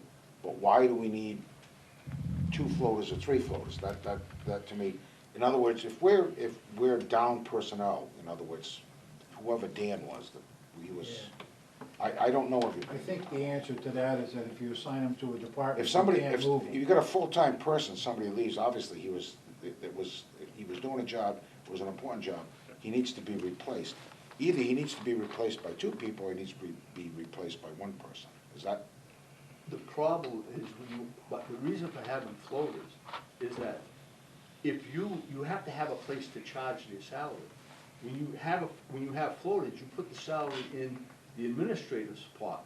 That way, it doesn't matter what department they're working in. You take one of our floaters, sometimes they're working with Ally, sometimes they're working in the building department, sometimes they're working with Jackie, sometimes they're working in the treasurer's office. Here. Sometimes they come here, they send them here to work. And we don't have the capability of having a floater line? That's what That's what set up is That's what for. we've created here? Right, yeah. Okay. And it's not in the town administrators, that's why the 14,000 and the That's why we're adding. 6,000? That's why we're at it. Okay. And that's gonna be a separate line? It is a separate line, yeah. Okay, all right, I just wanna be clear about it, that's all. I mean, the thing right now is that, for example, this week, Rosemary was on vacation here. Ally had to send Isabel up here to come. Really? Right. The treasurer and collector's office were running with 1 person each. It's impossible. Can't do But I it. think that once that situation gets taken care of, then we have the ability to hire what we need to Somebody hire, working Well, at some those point, two yeah. which will come out of the treasurer collector, budget. not out of the Right. administrator. Right. So what we're doing, I guess, is adding 20 extra hours. I see no problem with it here, if we wanna move on here. So just the 14,355, or are you doing the 6395 too? Well, I do the 6395 too, too. to fund this in case we need flexibility. It's not gonna get spent. We're not gonna hire anybody extra. We're not gonna hire anybody extra. So what are you doing here with the 132-1? earmarking 6395 As a reserve. inside the reserve fund Personnel for related. personnel only, correct? Right? Correct? It's not even going, I've never seen that so far, so I don't know how that works. I mean, is there like, do we get, I don't know, we've never done it. that's gonna be in addition to the 125? It's gonna be in addition to the 125. Oh, okay. So no one can Well, go it's not, for it. Okay. it's not added here, No, no. Paul, it's not the, I'm All not right. getting the total number here. But nobody can go for it without the approval of the Board of Selectmen to pass it on to to you guys. So you're gonna see it again anyway. And you You'll have can't to see the spend it request on again anything anyways. other than personnel. No, we'll be in control of it. No, that's not the point. Yeah. I'm not saying it says 125, then it's good. Well, these are You know, possibles, so. well, I mean, that's- Four and This done line yet. item is not gonna be what? that is like earmarking funds inside the stabilization, inside the stabilization. 8, I mean, if you wanna do it that way, that's 6. fine, but I don't see any paperwork for 8. that.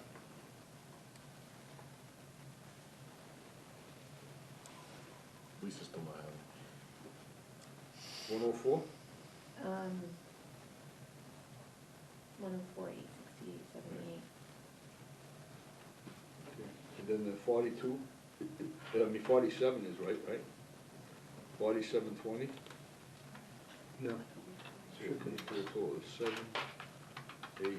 8, 15, 109. 109, 588. 588, 78.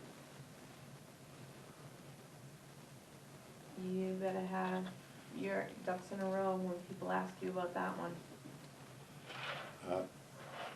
That would be a real football on the town floor. Okay.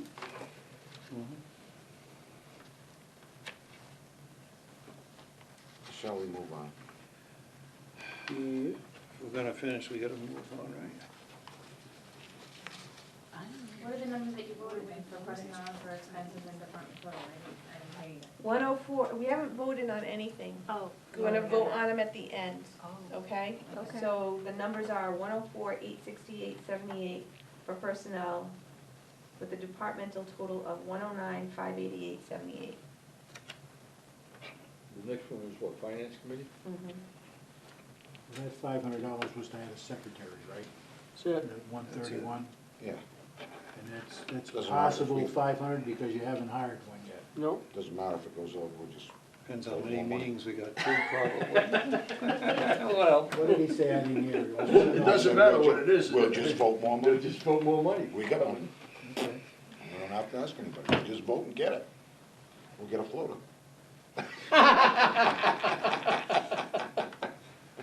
Just kidding. Everybody's all set with 125, Yeah. we're good with that. Yep. Yeah. And there's gonna be questions on the floor about that, and I guess I'll line my way through it, because between now and then I'll forget what it's for. It is what it is. It is what it is. Just remember it as the SADIC plan. Huh? The SADIC plan. That's it. All right, 131, everybody's happy with 131 and a possible $500 increase for Yeah. recording secretary. So we're gonna increase that departmental total to 1,500. That's what I'm thinking. Okay, let's put a 1 in front of the bar. No, I want you to know that I won't remember the SADIC plan. I knew it was all familiar. I'm like, wait a minute, you guys did this. You came up with this. And I will say my name's not Sadik, so I don't know what the Sadik plan is. Okay, 132, the reserve fund, the general fund. Possibility of 6395. So it'll be 125 plus 6395. 131, 395. 131, 395. Yep.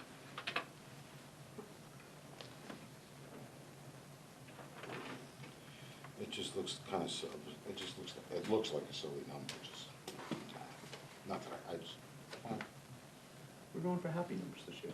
again, whatever, We're being diverse. just no problem. Okay. 135, town accountant. 215 budget was 107,536. The 216 budget is 104,733. Hey, savings. Okay. Everybody good with that? Yep. 136, town audit. 15 budget was 20,000, 16 budget's 19,500. Everybody okay with that? Yep. 141, assessors. Page here. 15 budget was 87,938. The 16 budget is 87,309. Everybody okay with that? Yep. I have a question. Who are the Is assessors? Karen Robitaille still in this I number? never see him. And if so, do we plan on replacing her? No, No and what? no and no.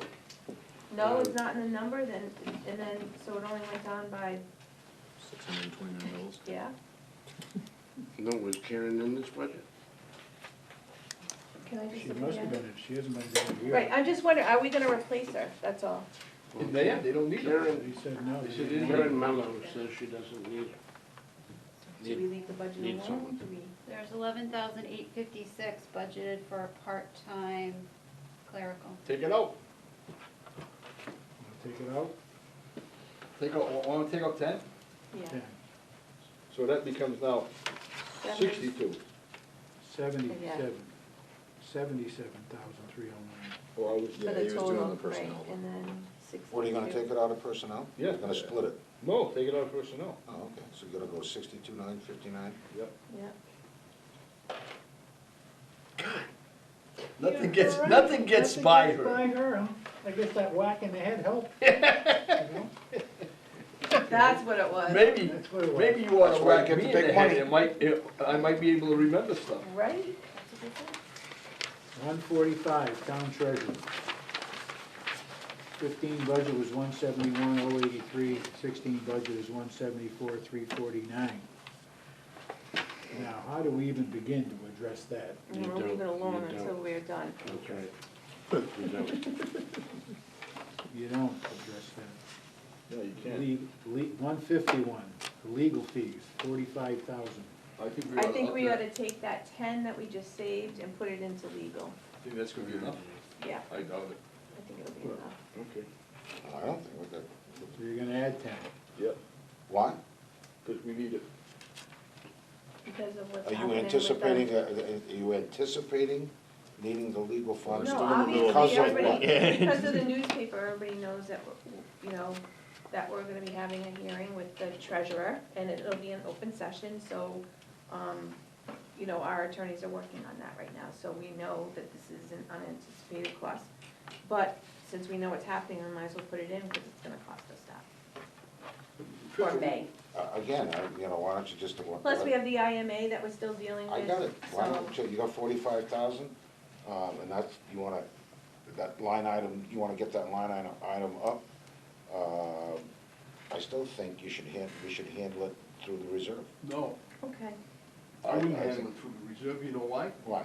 Because we put 125,000 in reserve for unanticipated stuff. We know that this is gonna cost us, this is, Yeah, but you I'll don't tell know you what it's right gonna now. cost, right? We don't know. So you rather. So if we give you 10 and then you need 60 because this goes on forever, how did we we help? Then we Then go we to have to come reserve. back. Then we gotta go to. Then we go to reserve, but So why not if- just go once to the well, when the time comes and you No, have the this bill? is the time to do it, so we we don't don't want the have well to to hit run the dry. well. Okay. Reserve is a one-shot deal. This is, We this got is so much every and that's year. it. Well, then I guess my question No, is we 10, can- we is 10 should come- enough?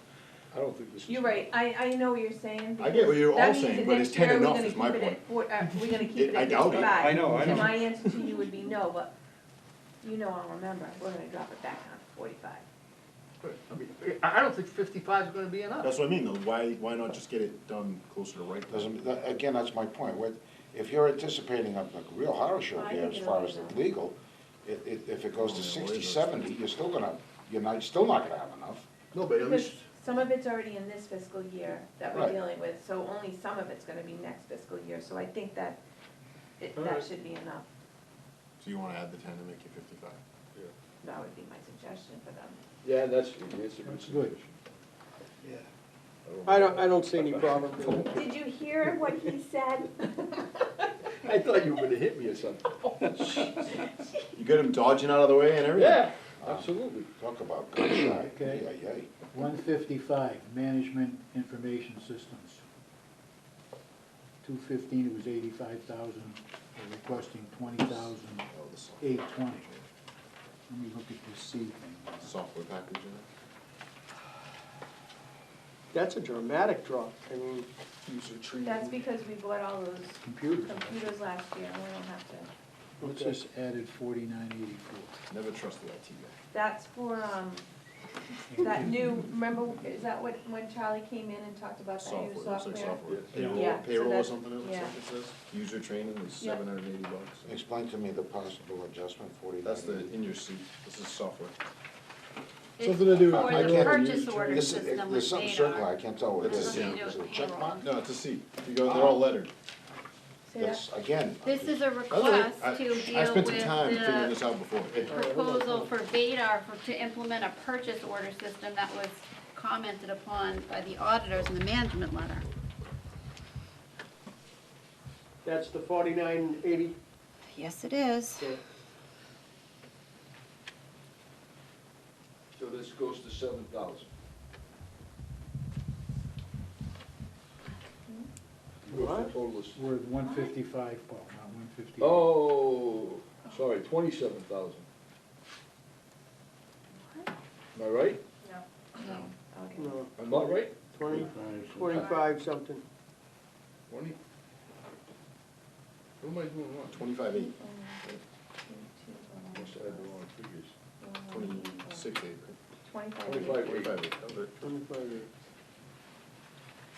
Boy, oh boy, I better go home. 25,820 or 25,8 even? Even. 25,800. Can I go home? No. Not yet. All right, Until it's 158, Yep. title tax foreclosure, 6,515, 6,516. So everybody good with that. Yeah. Town clerk, 161. 92,788 in 2015, 89,139, plus a possible 1,500 Reduction. reduction in That was the longevity. Yeah, Yeah. that was Yeah, the that removal. thing we discussed 2 weeks ago. So that would be 83,557 83, From 89? from No. 85. from 85.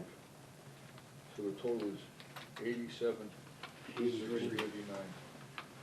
87. 83. What'd you get for total? 87, 639. 639. Everybody good with that? Yep. You're adding that We subtracted 1,500 from here. this? And then That's all. That's all. primaries and elections.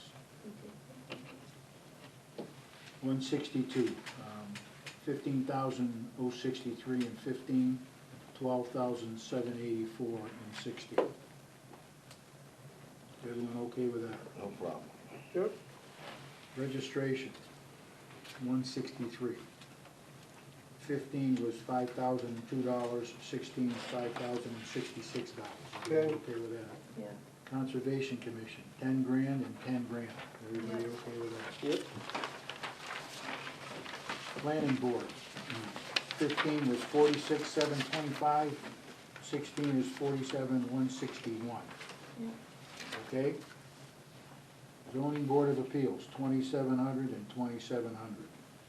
That's 176. Everybody okay with that?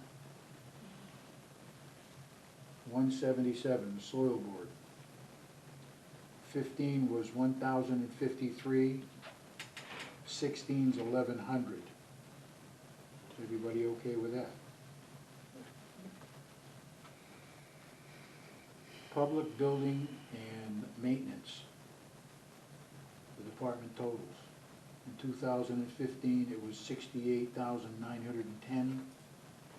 The requested budget is 72,553 at 16. What's the increase there? 3,500 bucks maybe? There's a decrease in personnel, but there's an increase in personnel and expense. Yeah, 3,500. Okay. Cost of supplies. Right. Probably. Everybody all set with 192? Yeah, okay. 193, property insurance is gonna go from 102,350 to 103,976. Right, that's an actual figure now? I thought we had an estimated before, is that right? Or did I mess I up don't on know, I'm something? just reading the budget. I know, you're reading Must be. something and I was, Is that actual?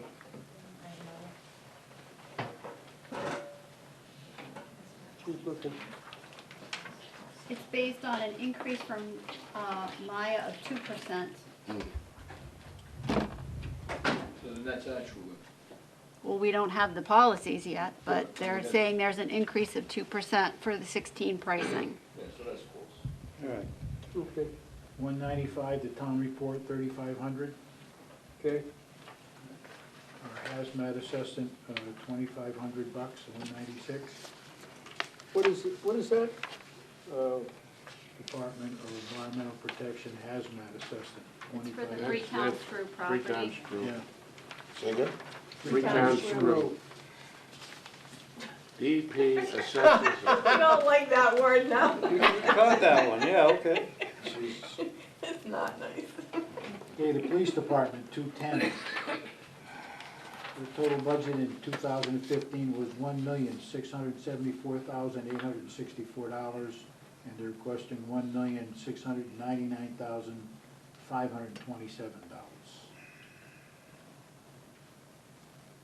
Overtime's pretty much the same, personnel's going up, I'm sure that's contractual, so that's the deal. Okay, Can't argue with it. That's short department.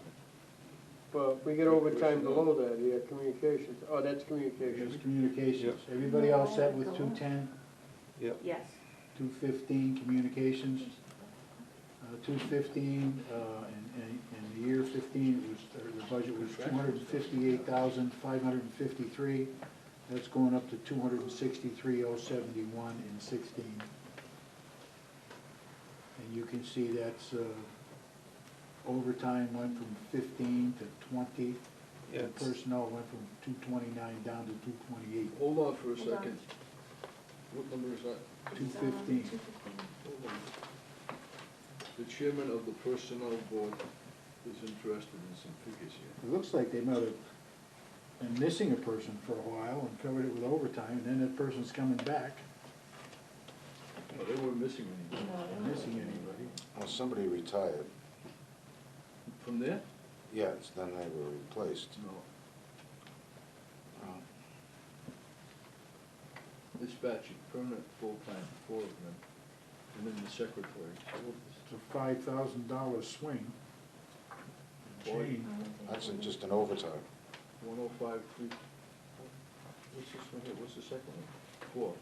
Annual additional gross overtime, $5,000, they just added it in.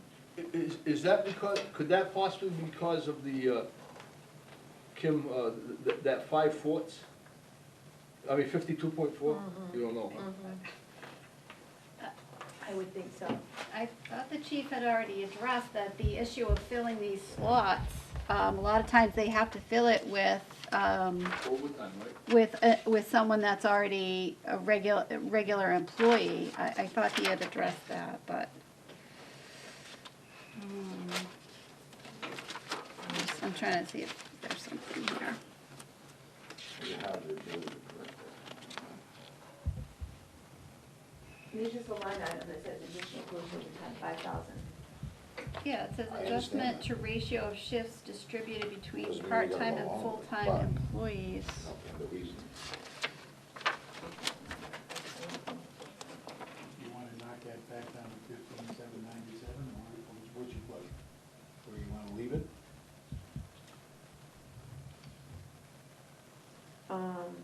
We can leave it, and then, we'll ask Carlton again. And And keep then we an can eye on adjust it. it on town floor, yeah. Keep an eye on it, and, because we can adjust that. Well, they can't, it Look, has if to you come guys, out if of you're that gonna line adjust it item. on the town floor, it's fine with me, I don't Yeah. care. As long as you're gonna, well, I gotta get it out of there, you know, Mhm. because Right. you know what's gonna happen is, Mhm. you know, double dipping. Yeah, All right. So everybody's okay with 15 now? Yep, Well, you know, 2,000 of that had to be contractual because the 4 permanent full-time dispatches went up by $2,000. So that's 2,000 And how much did the whole thing go up? 5. Five. So that's 2,000 there. What else went up here? And it's that extra day, or whatever that, Yeah, gross overtime, it went up by almost 5,000. right. Some things came down. The actual personnel cost came down about $800, and overtime went up 5,000. And the total bill came up about $4,500 maybe? Yeah.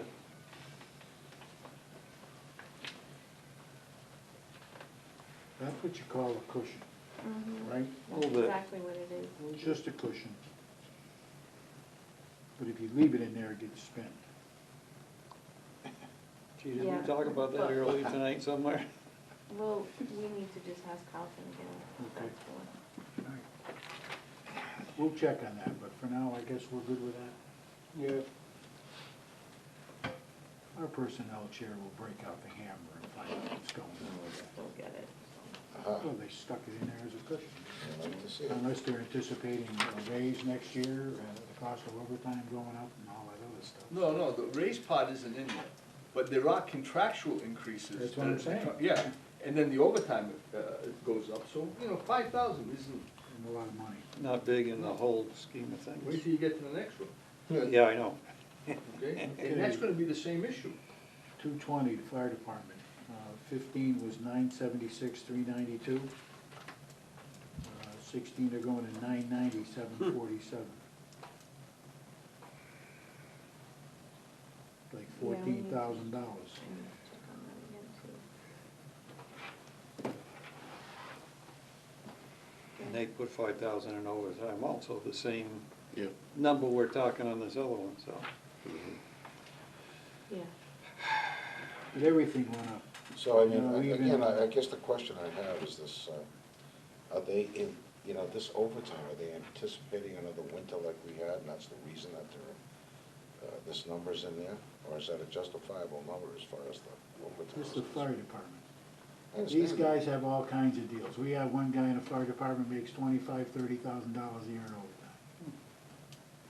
And you pay that because it's cheaper to pay that than it is to hire another full-time. Then you get another firefighter. guy, yeah. Yeah, I It's understand one of that. those things where, they go out on a call, and you gotta pay them overtime. I understand how it works. Shouldn't work that way, but It's just the way the department is set up. Not enough well, work for two again, people. I get it, you do have the ability to change those things. I mean, And one of the ways we are, and it'll be easier to monitor now, is having that separated, so now it's not out of, now it's separate, it's not intertwined with personnel.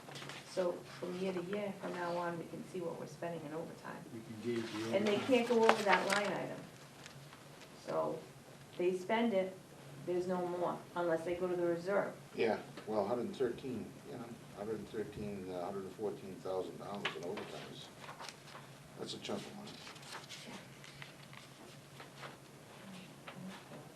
220 we're all set, I guess. I think so. 241, building. It's a reduction of 9,776. 94,865.43, I think. Which, 94,865.43? Yeah. Yep. And then 7,565 adds to 102,430.43.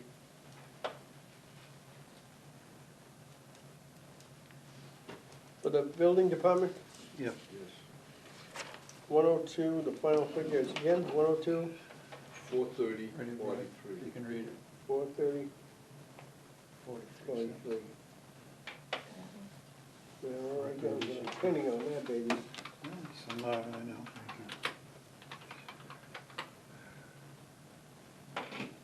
everybody else set with Yes. building? Yeah. But just on the building, just so you're aware, that's not the current salary. That's still not the current salary? No, It's not the 67? no, he's dropped it to 72,000, That's what the adjustment was, right? to bring it to 72, Well, but it's that gotta is go not to- his it's current It's gotta go to salary. the 67. It's gotta go to the 67, Oh. right? That's his Yeah. current salary? Is that correct, Yeah, Valerie? 67 is current. 67, so that's 72, so we have to subtract further. He's 67 even right now? 67 even. So we take 5 more out of that. So we can take 5 more out of it, right? Yep. So that goes down to 89. That's easy math, I can do that. 89, 865, 43.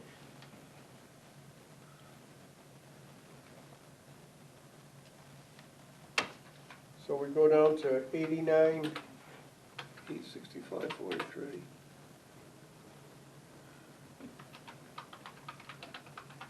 The other one's gonna be 97, 430, 43.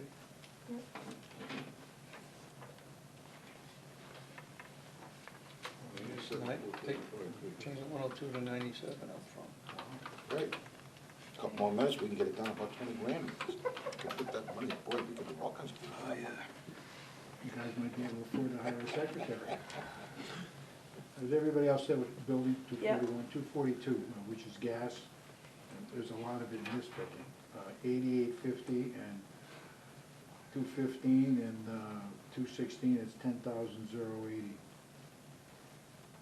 So that's an increase of 2,200 bucks, give or take.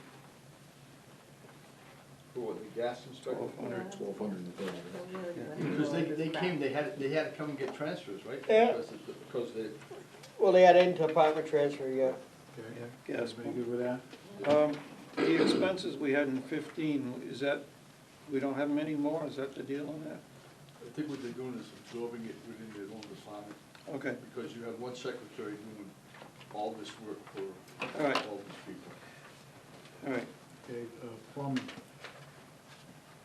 Going from 215 was 5930 and 16 at 7580. I think we gave them a little bit of a raise, didn't we, for being plumbing inspectors? We might have done that, and they were short too, I'm What pretty was the sure. breakdown, the revenues from those two departments? Gas and plumbing. The building.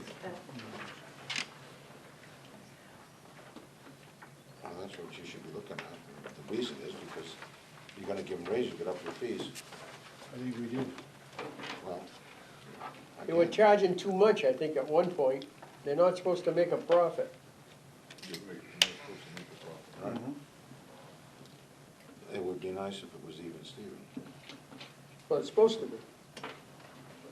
Everybody up to 244 now? Yeah. 4,000 and 4,000, weights and measures. Okay with that? Electrical 245 is 13,680 and 15, one is 16. Yeah, they're gonna be doing a lot more. Why is And electrical? that's more inspections. Well, all the inspections are going up now Yeah, because they're more. look at the difference, 10, 7, and 16. Because a lot of it, if you remember when he came and asked for, he asked for a transfer for that. Oh, yeah, we Yeah. had That was a because they're doing multi-transfers a ton for more electrical. inspections, especially with all these houses that are getting solar. And the solar. And they only have 3 Yeah. inspections, I think. Yeah. It's gone way up. Civil defense, 291, 22,600, 22,600. No, we're gonna reduce that by 6,000 because that's half the EMA cost of the leased truck. That's So half his pickup truck. 16,600. Goes to 16. Which lease truck is that? Is that the fire department's lease truck? EMA, Yeah. yeah. That's 1,400, right? Speaking of the fire department's 14,000. truck, what you allocated, what did we allocate, 34 for that truck? Taking 6,000 off the 20, right? It's 36,000 Pickup truck? total, Say again? 36,000 total. 36,000. It's 12,000 per year. Why, For 3 why are years. we not putting a plow on that truck? You're buying a brand-new F-250 for a couple $1,000, you could put a plow and have an extra vehicle in the town for emergencies. Didn't ask for it. We asked for a pickup truck to haul stuff out of the. Well, I'm just saying that, you know, if you're gonna buy the truck, I mean, you know, So instead of cutting it 6, cut it 4. And we'll leave 2,000 under expenses, and you can buy a plow. a plow for that truck is gonna be, all of that, it's gonna be like $3 grand at least. But I'm just saying, why not put a plow on it, because you got a brand-new truck, you know, brand-new F-250, it's one more piece of equipment in an emergency that the town would have available. For, you're already spending Then reduce 36,000. this and we, Let's cut it by 3,000 then, instead of 6. Yeah, well, you know, And earmark the expenses of plow. again, that's what I'm saying, it That's doesn't fine make with any me. sense not to equip the truck correctly if you're gonna spend $36,000 on it. Because the basic truck is about 24, I don't know what the extras are, I have no idea what that package is. So you wanna cut it by 3,000. Reduce it not by 6, 3 instead and of instruct 6. them to get a plow, put it on. Yeah, he should be looking for a plow for it. The plow might cost him more, but I'm sure he could, Figure it out. yeah, I'm sure he could figure that out. Huh? 3,000 should do it. That, some of those mini mounts go 6. It's gonna be close though. Yeah, he doesn't need an 8-foot, he can do a 7.5. I'm just saying, it doesn't make any sense not to have So a we're plow gonna in go that to truck. minus 3,000, and it'd be 19,600. No, we didn't give any extra hours. Yeah, we said no. Because the 6,000 originally is only half the price of the truck. It was half EMA and half fire, he was splitting it.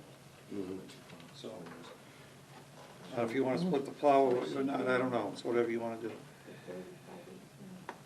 I think we give them the 3,000 because I don't think the EMA truck's gonna come with a plow, the EMI side, you know? Not right now. Does everybody go with 291 and the final figure is 19,600? Yes, Sounds good. Animal control, Oh, wait a minute, we got animal control thing. we have a hold on that. 292. 2015 was 36,148. Department's requesting 40,092. You're over $30-something $100 and No, because she had come to us looking for extra hours, and we said no. Right. why is that? She wanted to work more for the So, town and and less. this- That's what she requested, so. Right, she wanted to, Yeah, I know, but we didn't, We said didn't no. agree we to didn't that. go to that. we know what she gets an hour, Ally? $20.32.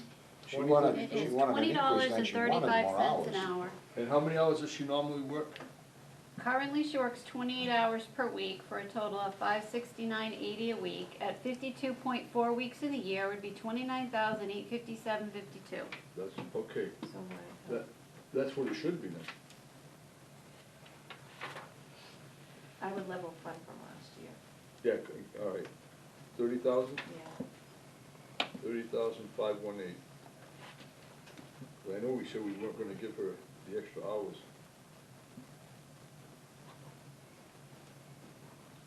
8, 4, 13, 6, 36, 348 for the total. Sounds good. Yep. I remember that, it was $12,000 a year. And I remember when you were 35. Everybody all right with 292? Yeah. Yeah, we're good. Forestry, 294, 16,750, 16,750, you good with that? Yep. Sounds good. Harbor master, $100. Sounds good. I'd like to meet him one day. Hey, Paul Sater could take that job. Yeah, right, for $100. Paddle out and tip over your boat. There you go. School Tippy committee canoes in Thailand stipends, too. Yep, okay. school committee stipends, 300, you good with that? You good with that? Regional school assessments, department total 9,109,323, and 15 and 16 are looking for 9,535,061. A and G is a rather lengthy inspection, and I think some of it has to do with capital service debt. and Yeah, maybe- but that- What's the latest, I passed on the latest sheet, right, did they? This is actually it.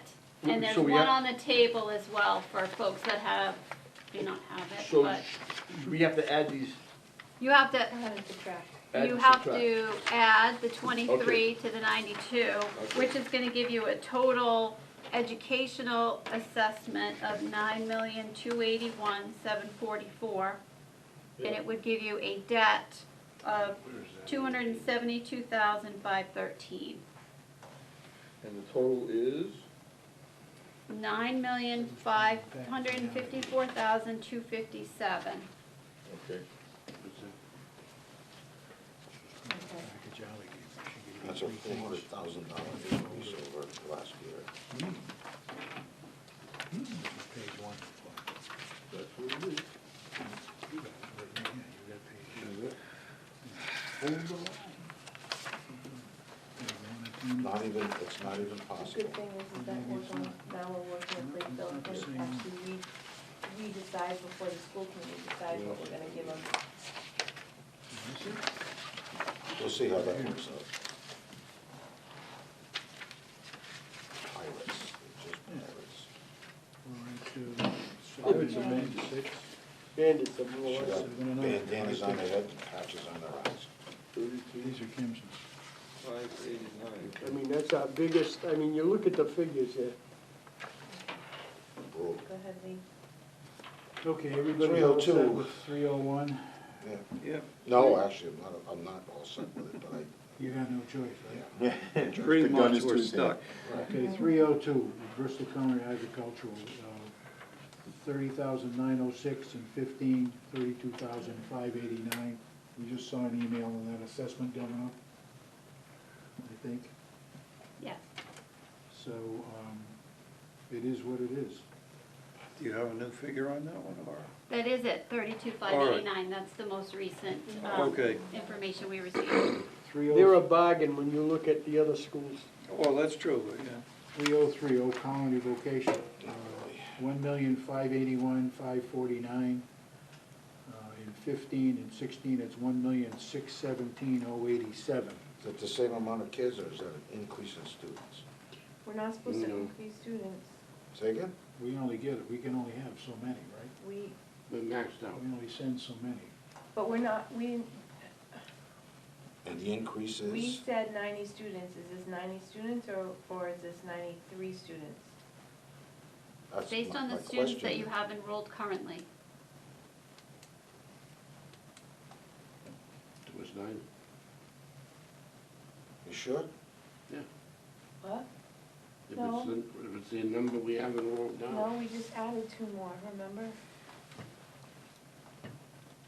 Well, we're looking at about $32,000 more here. Right, that's in the students. special, 2 students. it's in the It's about special, 2 students. it's in the special town meeting. Right, 2 students. Mhm. 18 change with transportation, correct? Right. Right. We're all set with that. So it's 92 now? It has to be, How Joe. did we get from 90 to 92? Somebody had authorized it. Somebody put in an article and we okayed it, that's how it happened. We said it's in here, right, special town meeting? No, that's because somebody upped the student count in That the fiscal year student count. 15. And I don't remember a discussion about that, do you? I don't There was a remember. discussion about that and the board said no. But it was done. By whom? Yeah. Well, if the board said no, who did it? You were looking at me? I mean, I knew it. Seems like a fair question. You just- Not me, Careful, Not she looks it. violent tonight, she might kill you. not Well, what are it. your options? Well, I mean, we can beat this up, or we can say we love it, No, no, no. at You're not 581 gonna- and not. You're not gonna get, no, you're not gonna go anywhere with the number. They're gonna get their blood. I mean, that's all there is to it. Yank that kid out of school. So- But I will say again, that the number should stay where it is, because we can't keep upping the number. Just because they have 2 more students that qualify and they want 2 more students, of course they want 2 more students. They'd love to have 10 more students from Freetown, because we pay them more than any other person that belongs to that. And other towns are short of their quota to Right. boot. So, of course, they need the money to keep their school running, so of course we're gonna be the lackeys that are gonna pick it up. Why don't we just get the kids in Aponequid, all post office boxes in Lakeville? So if we say we're Maybe that's how sending, they, I'm a maybe little that's how they confused. shifted the, maybe that's why our costs went up so much. Maybe Lakeville thought of this before him. Right? Anyway. So here's the deal, if we say we're gonna fund 90 students, how did it go up? That's a very good question. How can it go up? Anybody got an answer? I don't. Doesn't make sense. Well, why don't we check on that? Can we check on When that? when can we expect an answer? Not happening to me. let Jack make a phone call.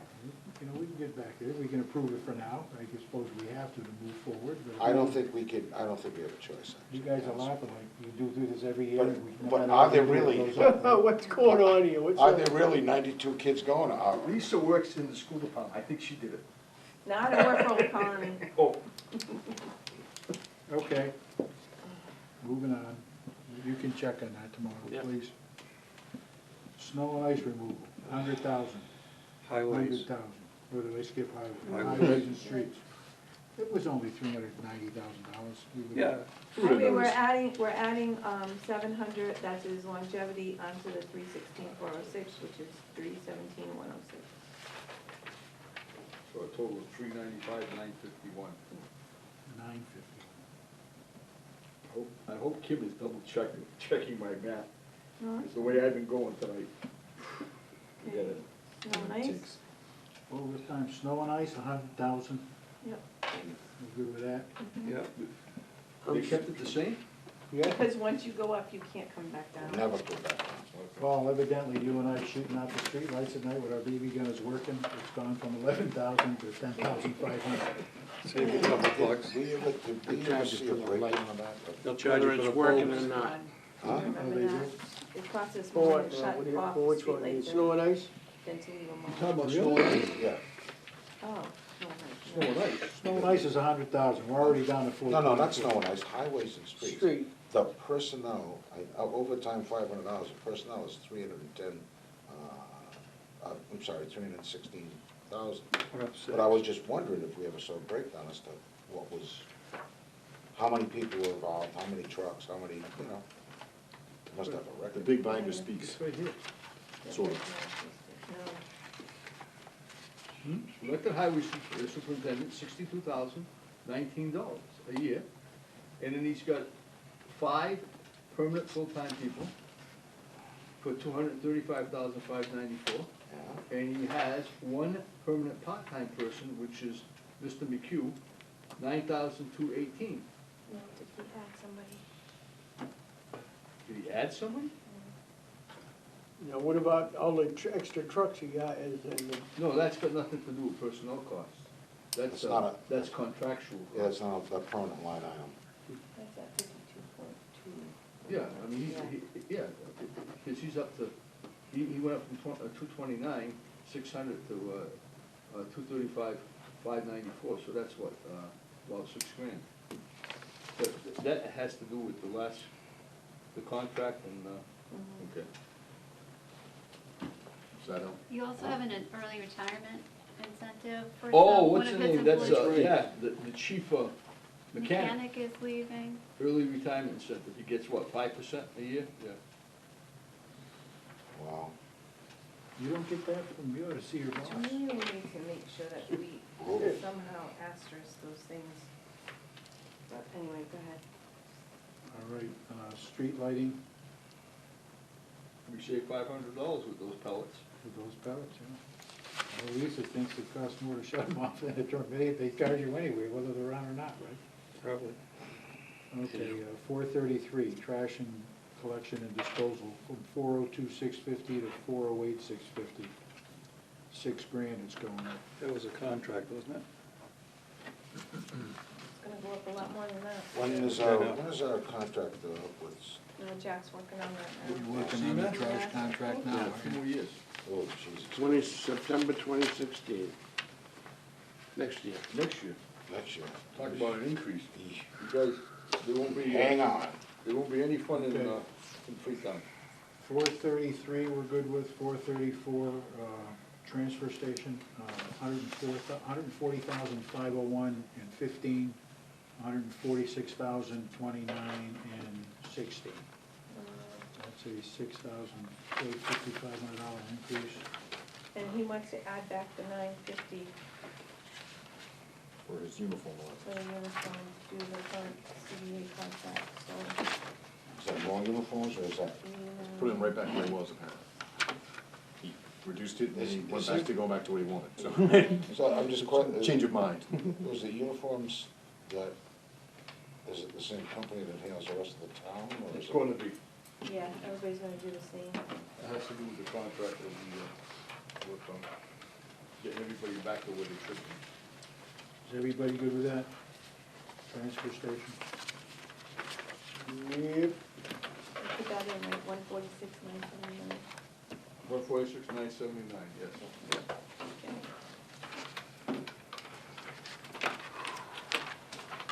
$491, cemetery expenses.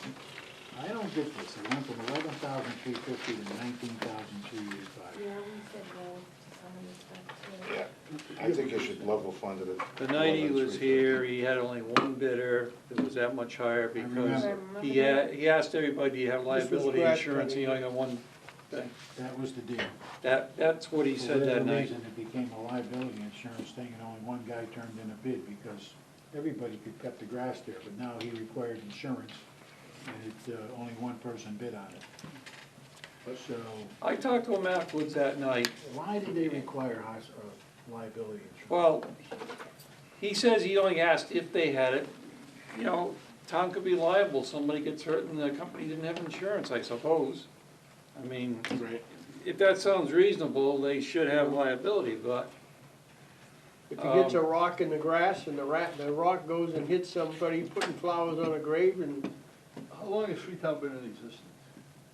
1682. Okay. I think we should put it at 11,500.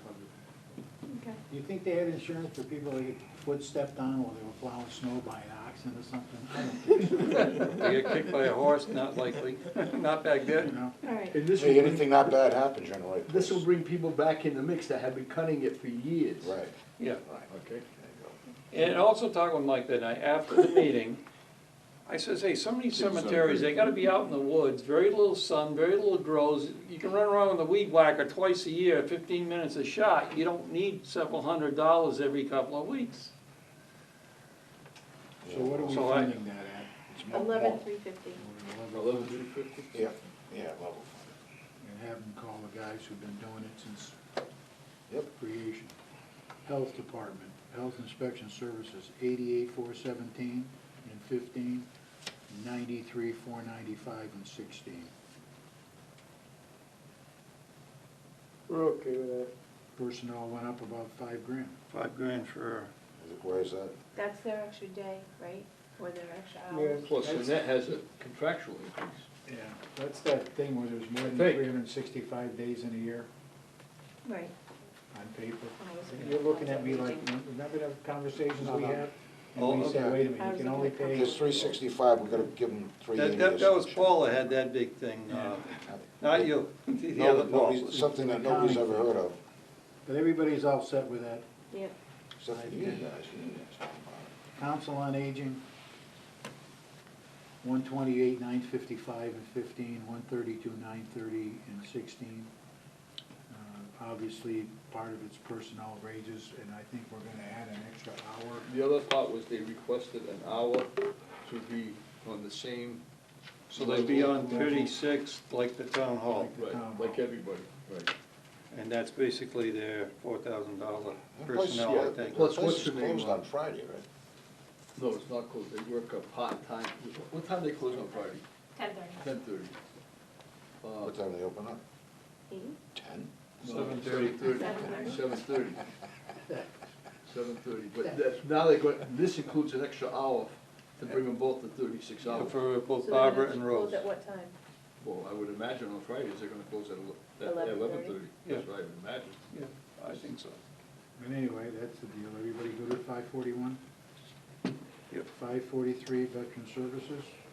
Last year it was 133, 250. This year it's 180, 250. You were talking about raising their budget? You got your, We got you that, your wish. we had the Again, discussion Anything else earlier. I can do for you? Well, again, this increase, that 180, what does that represent? Does that represent 10 more veterans, or, you know? Well, it must, because the wages is Obviously. 11,000. The rest of it is money that we hand out. That is It's correct. pretty basic. Which we get 75% back. If we get 75% back, we'll Yeah. stick, that's true. But my point is that maybe you should look at it from the standpoint of one person, one veteran, or one. Well, we I have don't care how we 16 look at it, but if you want to 19. increase it. 19? No, 19. Say again? We have 19. But they don't all cost the same. Yeah, again, I They know, got different level of they all benefits have the same depending. benefits. You have 19 and 15 So or you 16. know, what do you wanna do? You wanna take 180 divided by 12 and then add that amount to the, for a buffer? How do you wanna do this? It's in there already, isn't it? Yeah, I think that, Yeah, The you- 180? How many, how, Well, Yeah, we went again, from that may one- not be, again, that's my point. My point is that, how many veterans does that represent and what? 19. How many Why don't we ask- new veterans? Why don't we ask Kim what they've spent so Yeah, far? I think they this just year? picked up two You have a figure of what in the they spent past so month. far I'm not this year, sure of that though. by any chance? You level funded them last year at 122,250. You just gave them 35,000. So they have We $7,500 gave them another left. 9 tonight. They've spent 150,000 for 11 months. For 11 months. For 11 months. So, we got 1 month left. I think that, So I think So, 180 I should think cover that's it. fine, yeah. that's gonna be pretty close. Yeah, it's gonna be pretty close, and if you're getting more veterans, you're gonna be, Well, we'll know, we might lose some too, you just never Yeah. know. again, I understand. They lose, they. Also, Dan, when he gets That's what somebody in, happened. he finds certain things for him that didn't cost us. So hopefully this new guy with these two new people will do something similar, or anybody else we got coming in. But I think I'm comfortable with 180, 250. Yeah. Yeah, I think so. Dan's working. Let's see how he makes out this year with Dan's that. working Yeah. close. Memorial Day and Veterans Day, $2,200. Yeah, Okay, Library, 611, 111,071 and 15, and 112,302 and 16. Where the personnel's the same, she didn't put in for a raise? I thought that happened last year. Wasn't there an accounting problem she had last year? She forgot to put in a raise or something? well, there is something here. Well, the expenses went up, but the personnel is the same. The same. They were supposed to level fund. they Yeah. did. Yeah, who knows if, Uh, she computed the 52.4. Hey, it is what it is. She All right. was told, so everybody All right. was told. Well, yeah, we complained last year, somebody did, so anyway, okay. J. White Library, 5235, that's the same. Yeah. Yeah. 690, Arts Cultural Council, 200. Can I ask a question? First, before we go on to J. White Library, what is that, 5235? Anybody know what that is? It says just It expense. must be salaries or something, right? It says personal. Electrical, heat, and telephone. Well, that's their- Yep, There you go. electricity, heat, and telephone. Well, what's the part under libraries, what is that? That's for the other library. That's for Hathaway Library. Yeah. So the only thing we pay at J. White Library is the electricity, the heat, and the telephone, plus the salaries of the employees. Well, obviously, we I pay for think the books that salaries go were there as combined. well. They combined, they come out of So- the other library fund. Salaries come out of just library. Yeah, I know, Just that's what I'm saying. expense- Yeah. I don't know why it's separate, honestly, but you guys have had it that way. Yeah, So- well, the reason I asked the question is, how can I put this? We, I don't know if this is the proper place, shut me up if it's not the proper place, but, all last winter we had a problem with the furnace. And now, there was just a vote taken to charge it to a trust fund. Do we know, does anybody know what that trust fund was established for? I'm told it was established to take care of the building. Oh, we need to check it. I don't believe it's true. And I think that you gotta go back and look at see, I have been saying for about a month now, let's have a meeting with the Board of Selectmen, the library trustees, and the building trustees. That meeting has never materialized. So the library trustees voted to spend $18,000, or up to $18,000, I guess, for, well, whatever. They had only have 18,000. 8,000 to spend, They only have 8,000 in that fund? that they can spend. Ah. They can only spend the interest, right? They can only spend the, Correct. right, okay. But they're gonna put a new furnace in, toilet, sink, and maybe fix the bathroom, which is fine. I'm not opposed to that. But we haven't discussed this with the people that own the building. They may have money in that fund, in the people that own the building. And the reason I bring up the trust is, when I first became treasurer, Tom Perry was the treasurer before and he became a selectman. And I know he went down and we had a listing of what every trust, when they bequested the money, what it was for. And I honestly don't think it was for the building. I think it was for books and so forth for the library, and each trust is different. That's why I still think we should be having a meeting with the people that All right. own the building. We can do that. Well, And then we if haven't have- done, all right. I've been asking for a month. But and you're right, we have been asking for a while, because it started when we started talking about moving the library over to the elementary school. Okay. That being said, we should work on it during the summer, and in the fall, we can address that in the fall. I just don't want money to be spent out of trust funds that don't have to be spent Right. out of trust funds. Exactly. Okay. 690, Arts Cultural Council, 200. 691, Historical Commission, 500. Yep.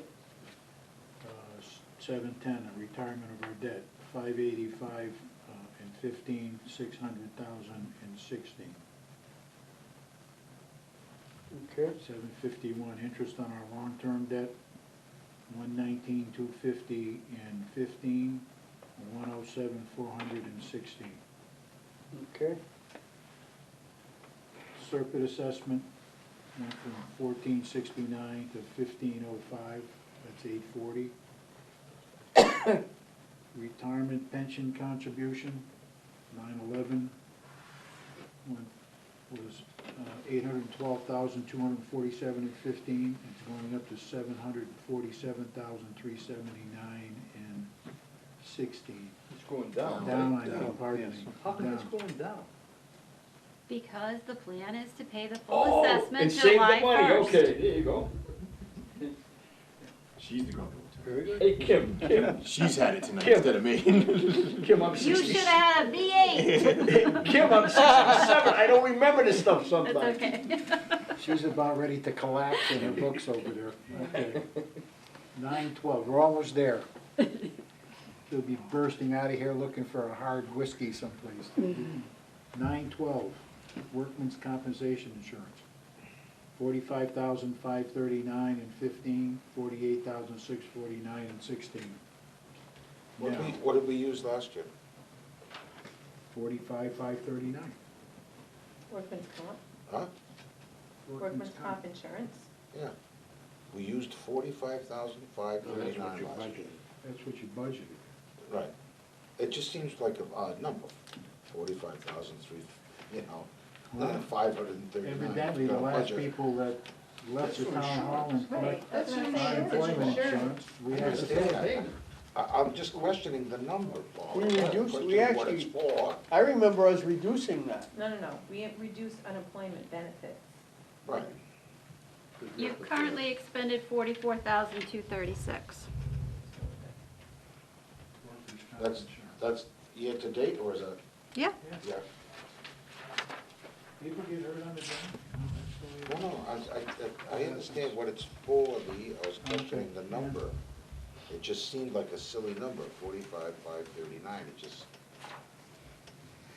I didn't know if there was something else involved with it, you know what I mean? Unemployment. Everybody good with 9/12? Are you good with it now? Yep, 9/13. Unemployment benefits, 30,000. Yeah. What do you think about this We'll unemployment leave it benefit? alone. Yeah. You wanna leave the unemployment benefits Hey, alone? we've gone down as far as 20 on that. We can probably go down, I think the last person we had is now not on that anymore, right? What's year to date on that? I think that I person- don't have that That's information. fine, I think that person's got a job now. Okay. You wanna leave it Yeah. at 30? Yeah. All right, health insurance, 9/14. 15, it was 1,262,400. All of these is, with all of these leave, kinda, it is what it All the is. way down. You can't touch it, I mean, it is what it is, right? Yep. 15, it's 20,255,377. And 16, it's 20,358,288, $29,800, whatever that is. It's not on that, I don't think. What does that 29,8 represent? Assuming that's All all the the adjustments adjustments. that you could Yeah, have all the voted adjustments on. that they- All the adjustments? Up and down, up and down. So Kim will probably have the total for us. If you give me a few minutes. No, that's fine. Boy, I think I'm getting on her bad side. I wanna go home, I'm starving. Anybody Okay. else? I need a coffee. All right, how about this, capital equipment, 931? Yeah. You all And set you- with that, 271, that's We the, already argued all of that. we argued all of that twice. Oh, the argument goes on, that's Huh? the. Capital building improvements, 65 to 82. It isn't like we're throwing the money away. So that's What's it that? for the budgets. I'll make the motion to approve the omnibus wait, budget. Wait a minute. Hang on. Oh, no, we still have that parade of fireworks. Wait a minute. Okay. What Exactly. line item is that? 692. We're gonna add one thing to this budget before we approve it, which would be item number 692. Not on your sheet. It's not on our sheet. Not It's on on our my sheet. sheet. Oh, is it? Oh, yeah, he's been Freetown parade and fireworks, $692? $6,000. 692. How much? 3,000. Why? Because usually it's in a warrant article, and, No reason to have it. and, right, but people can still vote it down. Parade and 3,000? Yeah. 3. No reason to have it. Didn't get on the, as an article. I make a motion that we put it on as long as I don't have to, I can ride in the parade instead of walking the parade. If On you your show mower. up to the parade, Hey, my wife had a knee surgery last year, come on. He's not up, he rides around in the little truck. Hey, I might bring the tractor. Tractor. I'll I said second, on your mower. I'll second his motion. We have a motion he made rides and the seconded to, what was the motion? I didn't hear it. To approve the omnibus budget with all the additions and deletions Corrections. As amended. Yeah. As amended. I have a motion made and seconded as stated by the esteemed. No, he stated it really. Don't you still have a truck? No, stated by the esteemed select. Hold on, we're gonna fight over who started this? Stated by the esteemed, all in favor? Aye. Aye. Opposed? Yay. Okay. I'll make a motion to accept the I'm amendment. just a sweet. All right, we have a motion. Don't we have a problem with the treasurer still? Changes. No. See? No. All right, we got a motion on for, Okay, second. all right, all in favor? You don't need to do that. Aye, Right? okay, unanimous. Make a motion to adjourn? Motion made. Second. All Motion made right, and motion seconded to all in adjourn favor? here. Aye. Aye. Motion to adjourn. Okay, Seconded. all right, all in favor? Aye. Okay. Some of us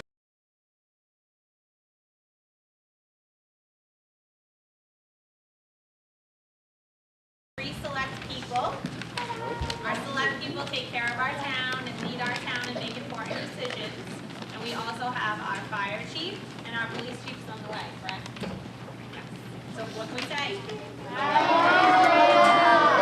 All right, let's remember to be a great audience, listening. Oh, sorry, and our town administrator, who's our town administrator? Hi.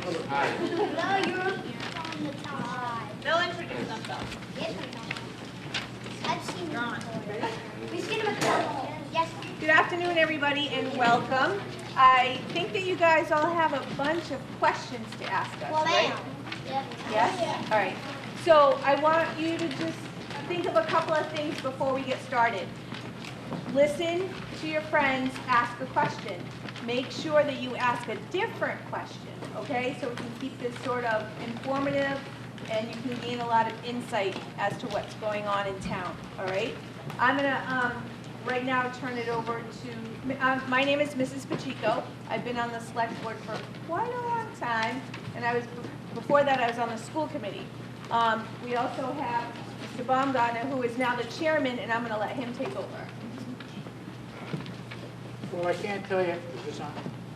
I can't tell you how happy I am to be here, and I'm ready for your questions. Now, I think we just hold up a hand and take I'll take a question, and then Ms. Pacheco can, and the administrator, and the fire chief. How about if we do it that way? So who's got a question for me? How about this young man right here? Sing it out so everybody can hear you. How many hours a week do you put into being a selectman? What's the question, is how many hours a week do you put into being a selectman?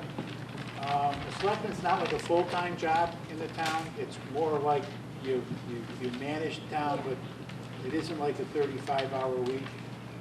So I would say some weeks you might put in 10 or 12 or 15 hours at the town, but there's a lot of homework. You all know what homework is, right? Yeah. A lot of study things to do in the evening and to catch up on things. So I would guess on average it's probably 12 to 20 hours a week, something like that, that you put in. I'm gonna go on this side of the room. Go ahead.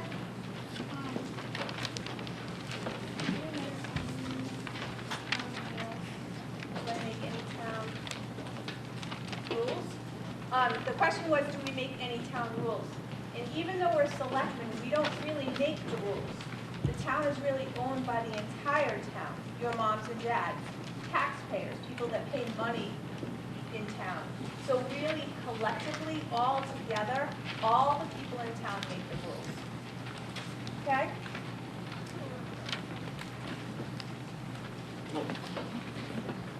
Take somebody, Jack. I'm gonna go to the back of the room. The young lady on the end, up at the back. That's you, honey. Striped shirt? Yeah, that's you. Oh, you're a boy. I'm so sorry. Stand up. What's your name? Guy? He's saying Makai. All right. What's your question, young man? What's the most powerful decision you can make? That's what he said. I'm sorry? What's the most powerful decision you can make? Powerful decision? Yeah, that you can Wow. make. What's the most powerful decision that I can make as town manager? Okay. I work for the Board of Selectmen, and they're the ones who tell me what to do. And so I don't make policy decisions. I make what they call administrative decisions. That means that I carry out the day-to-day work of the town hall. And so the most powerful decision I can make probably would be to ask Ally to find something for me on the computer. Next question. Okay, way in the back corner, young man. Yes.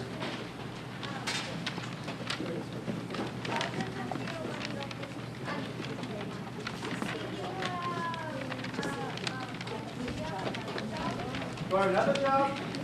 No. I'm just a fire. That's what I do. Oh, easy. So this is our fire chief, Chief Sylvia, okay? So if you have any specific fire questions, keep them in mind when he comes around the next time.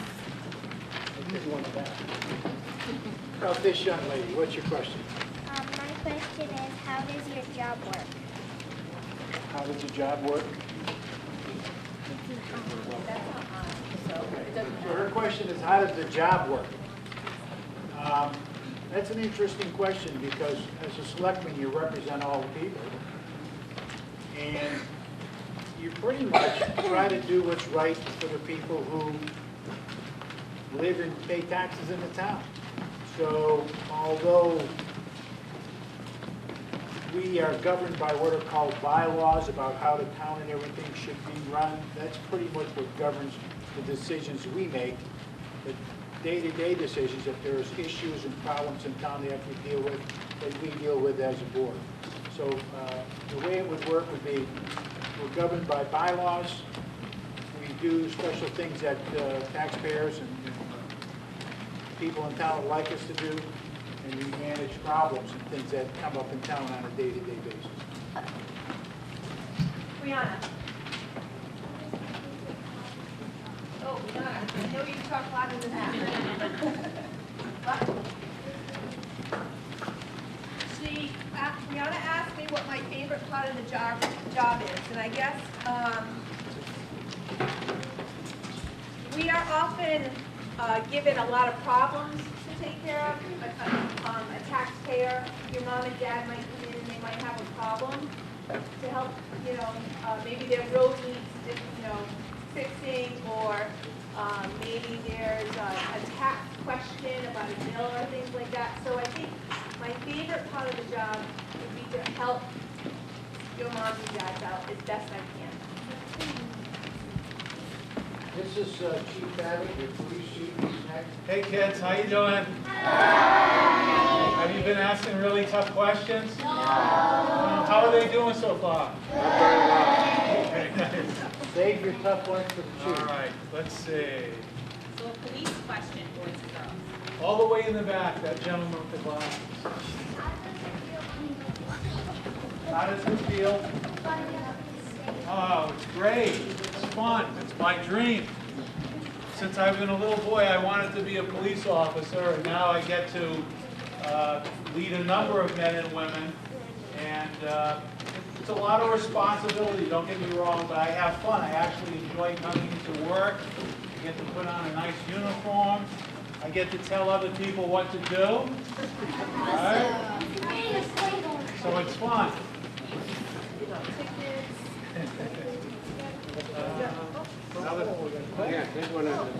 That's it. One. Catch up with it. Who's next? Me? All right. Right there in the pink. When do you get paid? When do I get paid? When we sign this check. When they sign my check, and all town employees get paid every 2 weeks. And check is on a Wednesday.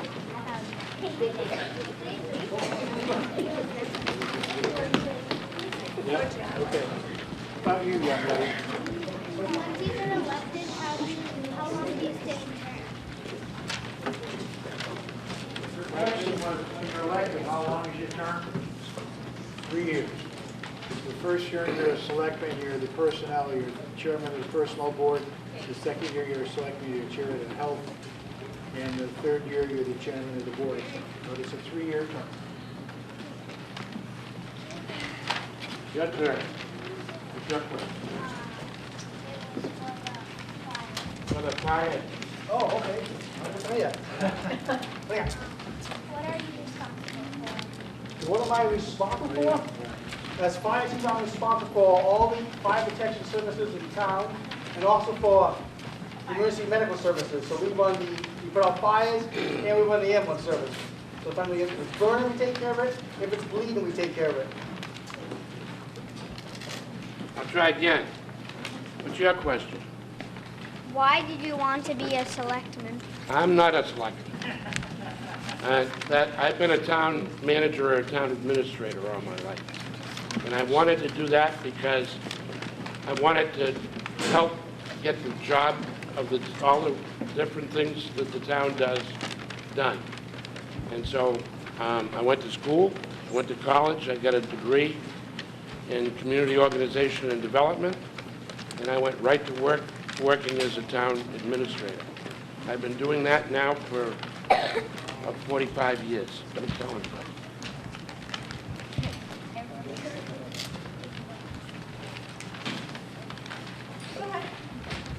Is your job difficult to do?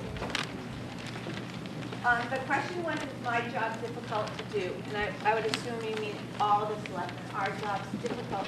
Yeah, some days our jobs are really difficult, especially when we're dealing with budgets. And does anybody here get an allowance? No. So it's almost like the town gets an allowance, and you have to decide how you're going to spend your money. Are you going to spend your money on the nice blue shirt that you like? Are you going to spend your money on the toy that you want? So we have those decisions to make, not about blue shirts and toys, but how much money do we spend in the police department? How much money should we spend in the highway department? How much money should we spend in our schools? Because we only have so much in our piggy bank. So those are the kinds of decisions that are hardest for us.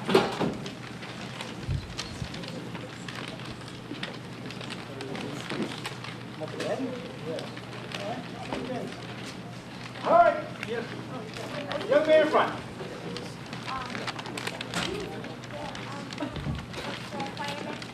Do I lead the firemen? Yeah. Yes, that's what I do. I'm in charge of all of the firefighters in EMT in the town. And yes, I do lead it. All right, let's see. How about this young lady right here?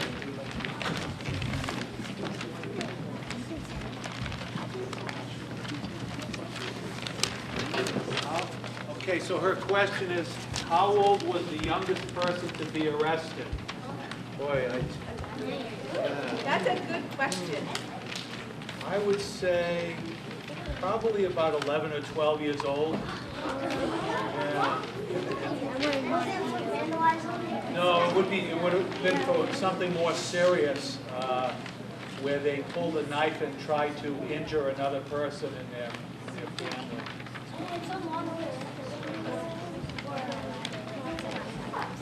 But, you know, fortunately, we have a good group of young people in our town, and we don't make many arrests of young people because they tend to behave.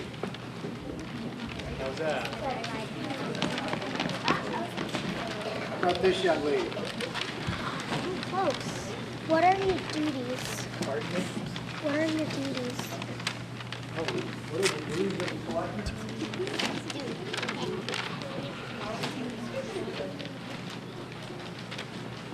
The duties are quite involved. Actually, everybody in the town works for the selectmen through their department heads, so you have that management responsibility. The biggest duty that we have is managing the budget. Selectman Pacheco chatted about that. You're kind of a representative for the people in the town, so your responsibilities are to the taxpayers also. Your responsibilities are to make sure the town is run properly, that we have good employees in place, everybody does their job, and the town is serviced, the town's debt and everything like that is serviced. Pretty much. Okay. The young man back there, I got it right this time, right? Okay. What are you doing? There's nothing to do? Oh, boy. Great question. Except there's never a time when there's nothing to do. We have, the problem we have is that there's too much. You can't get it all done. So we'd love to have nothing to do. That would be wonderful, wouldn't it?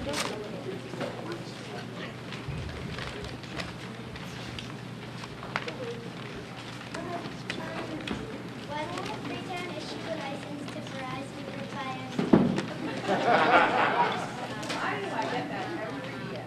Okay, so it's not up to the Board of Selectmen to issue a license to Verizon. Verizon has to have so many people willing to be on their files, and the lines have to be put in before they will give a license. So once it's qualified, because Freetown is really the town of Freetown, right? We have East Freetown and we have Assonet, those are the two separate villages that are in town, right? Until it's offered to the whole town of Freetown, we won't have files. So it's really going to be offered to everybody in town before we issue a license, but you don't, it's not really up to us, it's really up to Verizon. So tell your mom and dad to call Verizon, okay?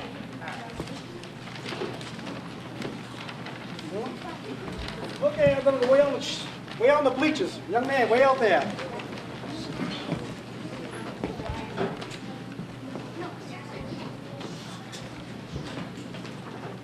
I cannot hear the question.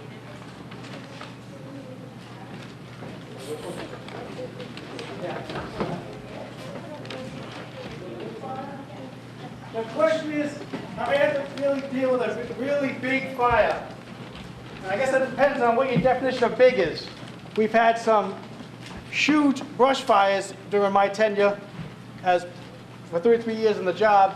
One of them lasted in 1998, started at the end of July, went through the entire summer. We were there in the woods behind the schools.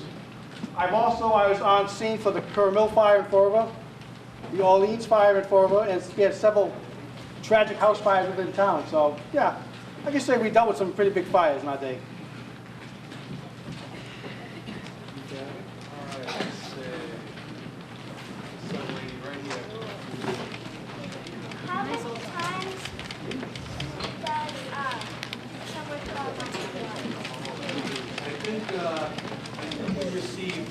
4,000 calls just on 911 each year. And then, of course, there are calls we receive over the business line, and then sometimes people will wave to a cruiser and ask the officer to help them. Our call numbers that we generate are about 14 to 15,000 a year for all kinds of incidents that include police incidents, fire incidents, cats up trees, and serious crimes as well.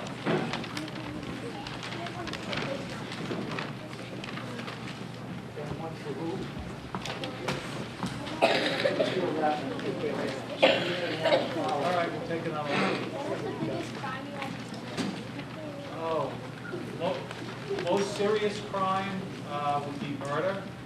And we've had a few, since I've been on the police department, we've had, I'm gonna think, 3 or 4 homicides in the community. And that's, some of them are many years ago, but I've been here over 30 years. So those would be the biggest crimes. But the police chief and the police department really ensure that everybody is safe and protected, and they patrol both day and night to make sure. So. Right. Yes, sir.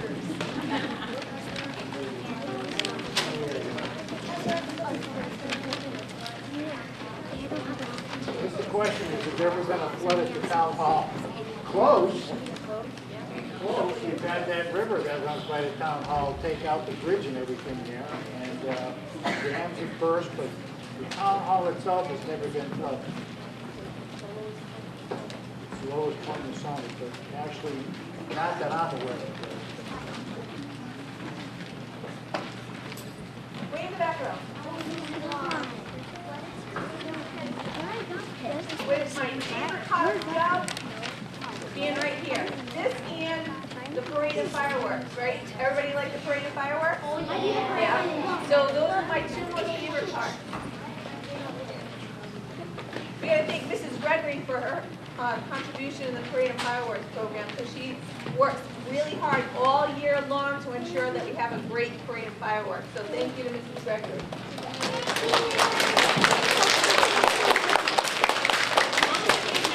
I'm not sure our selectmen know that Sophia Estrella won the contest for designing the front of our t-shirt for the parade fireworks this year that will go on sale at the Strawberry Festival. So she gets a round of applause.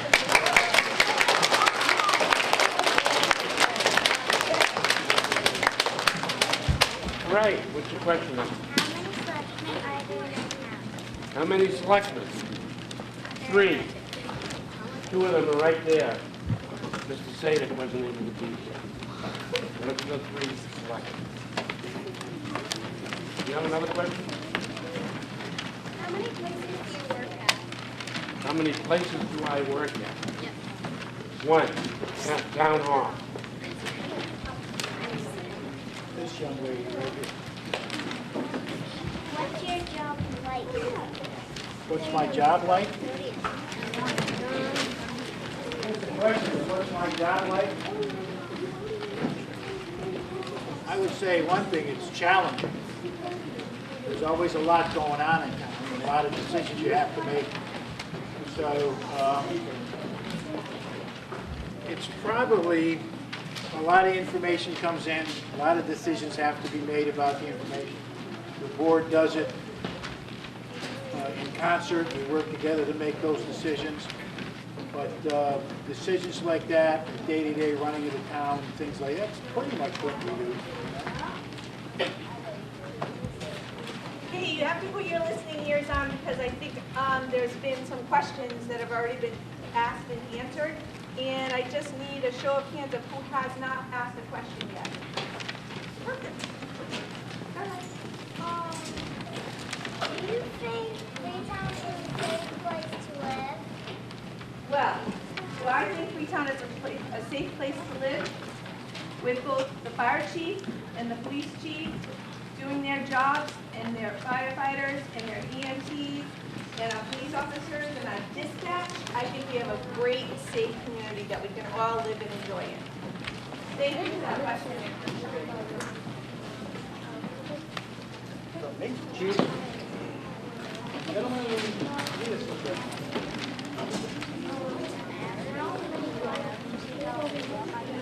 How many fires we put out in a week? Well, we average about 600 runs a year, so 3 or 4, I guess we put out in a week, or 1 off against in a week. Oh, 3 or 4. Remember, just raise your hand if you have not had a question yet.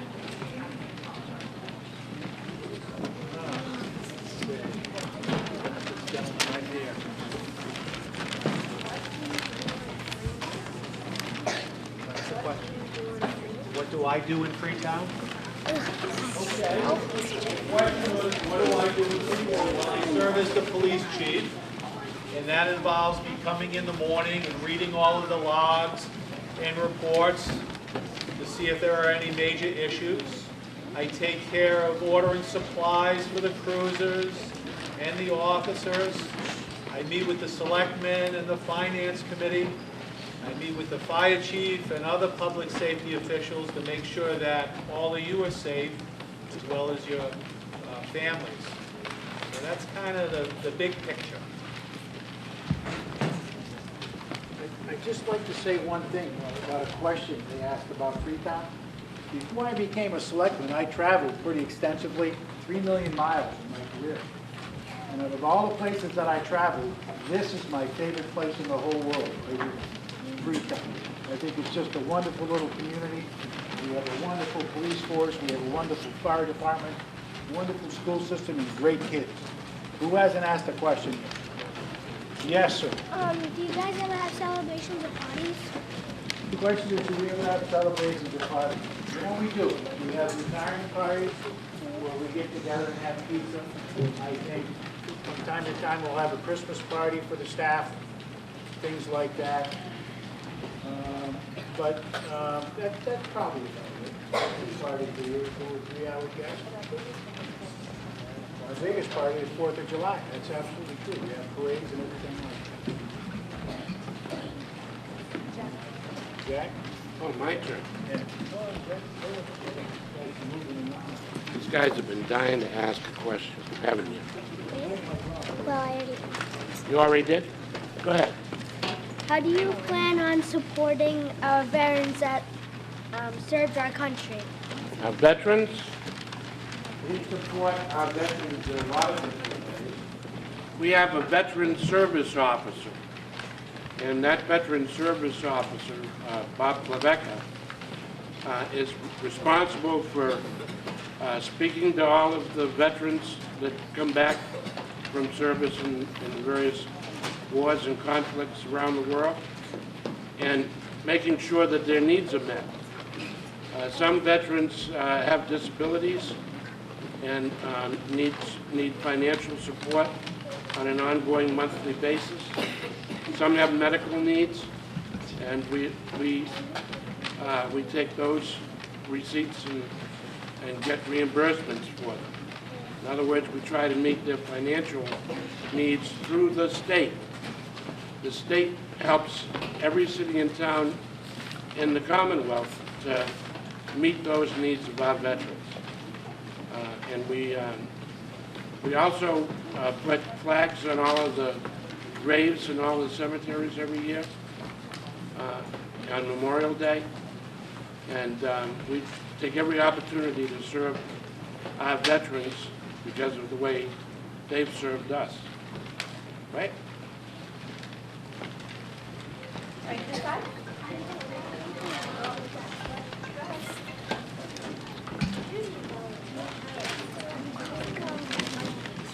What do you like to do? Every day? Well, I think it's been answered, but I'll go over it one more time for everybody. First, I check my email in the morning and see how many emails I've got. Probably about 20 to 30 of them, right? Then I'll check in with the town administrator, and the most important person in the world to the select board is our administrative assistant, Mrs. Goff. So I check in with her every day, and tells me what's going on and what I need to do. She keeps me in check. Then I'll check with the town administrator. And then I have my regular job. After my regular job, I'll come home and go over my notes and things for meetings. But occasionally I'll check in with, the fire chief or the police chief.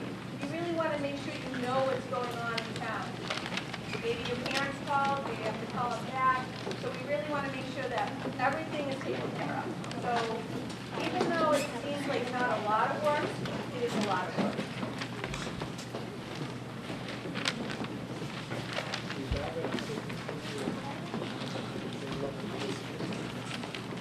All right, who hasn't asked a question yet?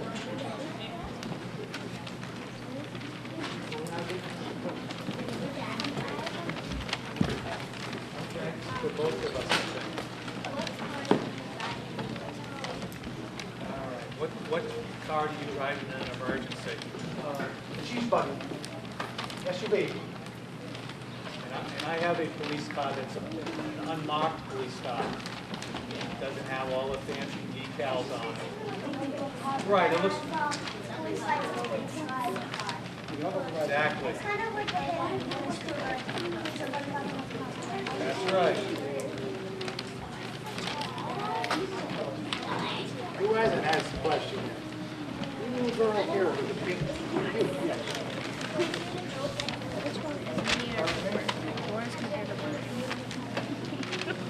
The question is, I ever voted on something I regretted? That's a good question. Oh, yeah. That is a good question. I don't think any of the selectmen ever take any decision or anything you have to vote on lightly. Every decision that you make inevitably affects someone's life in Freetown. So, myself, I kind of give a lot of thought to what I'm going to vote on, and I can honestly say I haven't regretted any decision that I've made. Not one. What's your question? Do you know a lot about Freetown history? I don't know as much as I'd like to know about Freetown's history.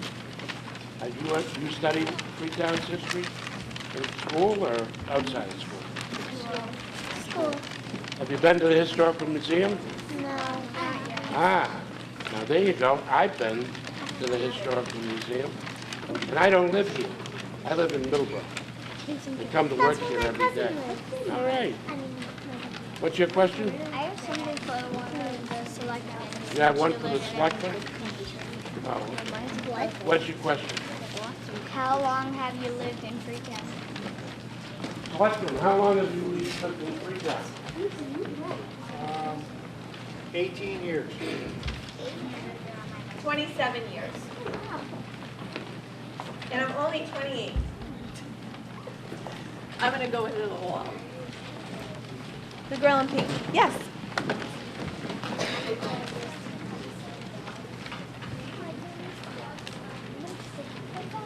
all the selectmen have the same job? No. I actually work, and the other two selectmen are retired. So they get to roam around all day. But anybody here in the before and after school program? Anyone go to Kids Cafe? I do. Vacation club? That's my real job. So I take care of all those programs throughout the school year. That's my real job. I literally go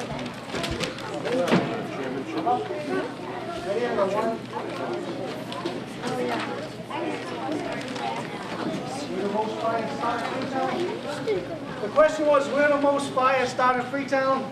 Well, believe it or not, most of them start in the woods. Forest fires is our biggest problem.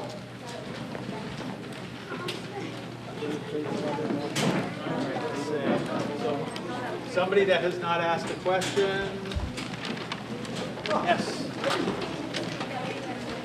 How many? Okay, the question is how many meetings do I go to every year? And I would say I go to 2 or 3 meetings a week, times 52 weeks. Now those meetings might be with officials from the electric company, they might be with selectmen, might be with the town administrator or the fire chief, they might be here at the school. So there are a lot of different meetings. Thank you. Yes?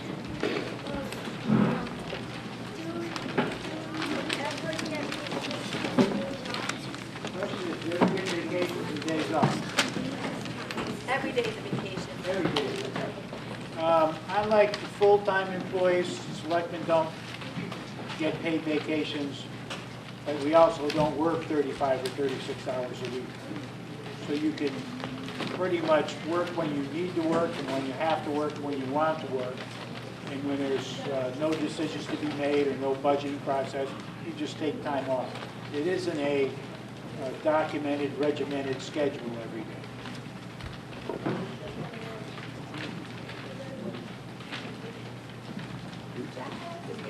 Yeah. Who hasn't had a question to ask? You still waiting? Go ahead. But I have one for the. You sure? Yep. What season are there most fires? Most seasons out of fire, it'd be, for us, it's wintertime. Yep. I should say, your worst fires are in the wintertime, where you have your most actual fires are really in the spring for woods fires. But the most house fires and structure fires occur in the cold weather months. How many people want to be a firefighter when you grow up? Oh, yes. How many? I mean, applications. Hey, if that's your dream, follow your dream. My son was 2 years old when he announced that he wanted to be a firefighter. And you know what he's doing today? He's a firefighter EMT. So you can do it. If you want it, go get it. What's your question, young man? It's for the firefighter. What? It's for the firefighter. For the firefighter again? Yeah. Yes, sir. Have you ever had more than 2 fires at once? Oh, sure. Yes. It's not uncommon to have 2 fires at one time. It's even more common to have 2 medical emergencies at the same time, sometimes 3, sometimes 4 at the same time. But yes, we do have multiple calls going at the same time. Go ahead. Have you ever been to any fires on Hemlock Point or Pawnee? Yes. We've had house fires over there. One Halloween, we had a house burn up, and then we've had several small brush fires in that neighborhood. Why do you ask that question? Because I live there. Oh, okay. Was it your house, was it? No, that's your house. I probably wasn't there for one of the fires. Oh. But I know I was either littler or not there. Okay, somebody that has not asked a question. Wow, we're doing great. How is it? It's got good days and bad days. Sometimes you get really frustrated because you can't help a person with a problem, but then sometimes you can, and that makes you really happy, right? And some days there are long hours, like Mr. Baumgartner was saying, some days there are long, long hours you have to put into it to make things right. And then other days are pretty quiet. So just like you in school, right? If you have good days and bad days, you try to have a good day every day, but it doesn't always work out like that, right? Right. So same thing with me. You gotta take the good and bad.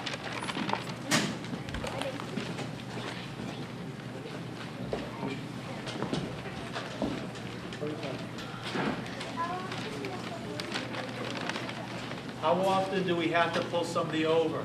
Well, so we have officers on patrol, police cars, at all times of the day and night. And they're broken up into shifts. We have a day shift, we have a night shift, and we have an overnight shift. And on each of those shifts, officers are pulling 5 or 6 cars over on a shift. It could be something as simple as a problem with the car's lights, or it could be the driver is speeding, or it could be some other problem. So it's It's routine that the police officers are pulling cars over. And that's where you see them by the side of the road with the blue lights on. You, Mitch. For the police chief? Read the second one. Do you work for the town or the state? Okay. The question is, do I work for the town or the state? And it's an interesting question because I do work for the town of Freetown, that's my employer, but I enforce the town laws and the state laws. So there's a lot to that. And there's hundreds of state laws that we're involved with and we have to enforce. Let's try this young lady here. For the police chief. Okay.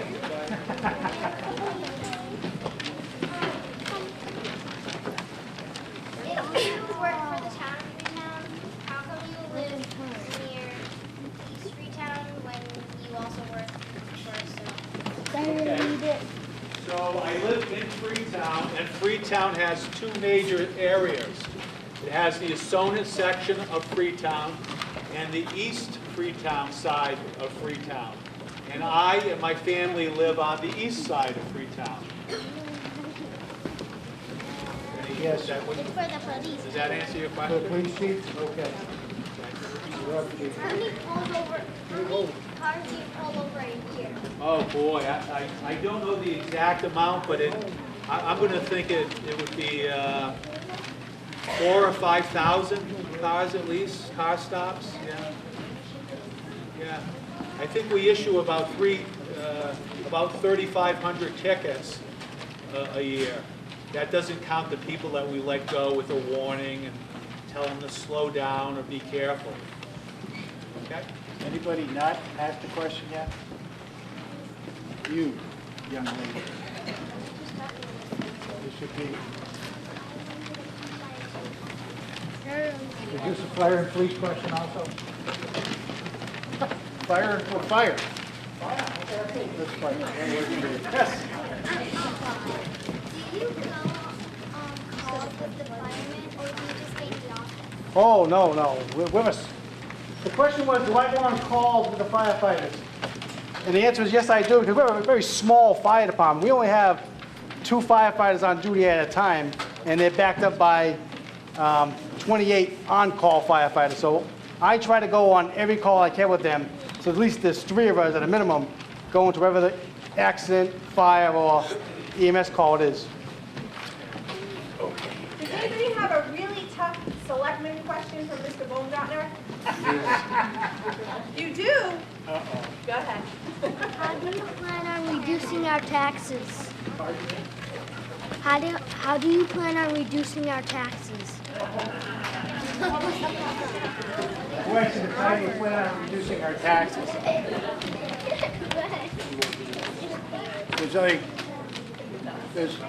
If you look at the town of Freetown, every year it costs more money to run it. The services that we have to buy cost us more money. The state requires us to do things by law that cost more money. Our employees get raises, that costs more money. The benefits, the insurance, that all costs more money. The only way you can stabilize that is by growing the town. The best way to stabilize it is by new industry coming into town. You broaden the tax base. In 2013, and I can't remember when that happened, we didn't raise taxes that year. But it's very difficult to lower taxes because of the commitments that the town has. What we try to do is expand our tax base so when we raise them or keep them stable. But for taxes to go down, it's literally an impossibility. We can stabilize them. So was that question sent here by your mom and dad, or did you? Yeah, I figured. I didn't know that was coming up. Okay, I think we're gonna do the last round of questions because I know that the bus is gonna be coming soon. You guys get to go home, so. Nope. right? All right. Okay, select, go. What is my what? My least favorite part of the job? All right, you know when you have to make a decision that you're really not happy about, that might make somebody upset, I guess? Or when you're like 3 of your friends and you're all hanging out, and 2 of your friends want to go to the store, and you really want to go to the movies, right? So you make the decision to go to the movies when your other 2 friends went to the store and you're kind of by yourself. I think that's my least favorite part of the job.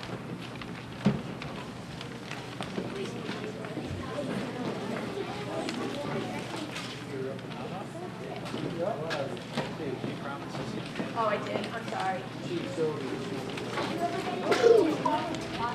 Have I ever been involved? The question is, have I ever been involved with a robbery or a heist robbery? And the answer is yes. When I was a patrolman, I spotted 2 bank robbers that were leaving New Bedford. They had just come into Freetown. They had just held up a bank in New Bedford. And I was able to chase them with the police car, and I arrested one of them, and then we got a helicopter and police dogs, and we surrounded the area, and we got the other suspect, and we recovered the money that they had stolen from the bank. They had stolen about $4,000 at the time. So that's the answer.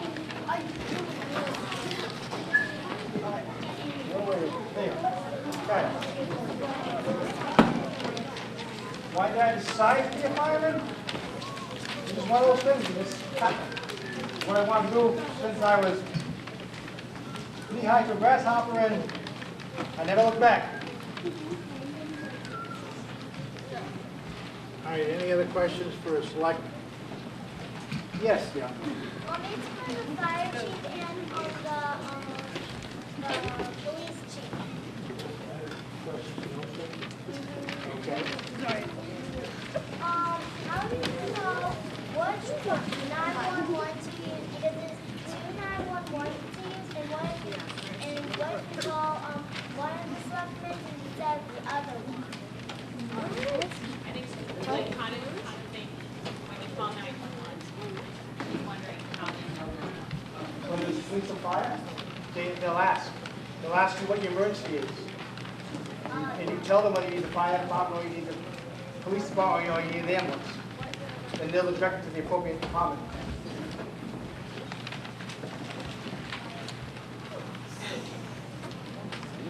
Who hasn't asked the question?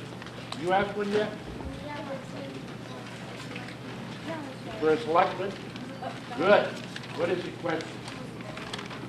If people pay taxes at town hall, then you guys go to the town hall, then do you pay your taxes at your work, You pay taxes, Bob Jagger? I do, more than I want, just like this thing. I guess the question is, if we work at the town hall, do we pay taxes at the town hall? Was that it? Yeah, we do. Doesn't matter if you work at the town hall or not. Everybody in Freetown gets treated the exact same way when it comes to taxes. If you live in Freetown, you pay taxes in Freetown.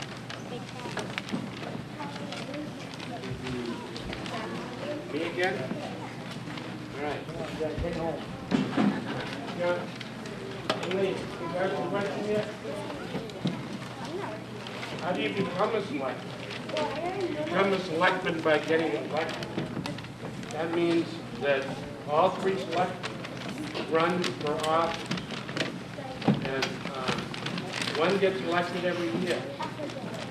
So at the end of 3 years, they have to either run for re-election or not run, and someone else is going to run. That is, they have to be elected. They have to ask people to vote for them. And then they have an election where everybody comes and votes. And the one who gets the most votes gets to be a selectman. Listen, I think we have to call it because we have nothing to suggest. Don't mind the bus. On behalf Everybody's pointing at this young lady here. Just, okay, what is it? One quick question and then we go. For the police chief, it's always for the police chief, fire chief, go ahead. One more question. Okay, we'll try to be quick. Yes, we have, and we will do that if they break the law. We try to treat everybody equally. If a police officer has done something to break the law, we will arrest them if it's an arrestable offense. If it's not arrestable, we will summons them into court to answer to the charge. In addition to that, they have to answer to me and the Board of Selectmen as well. Okay? Listen, we want to thank you all for your time and your questions. They were inspiring. Looking forward to doing this again next year. And thank you all for coming. We really appreciate it. Thank you guys, you did a great job.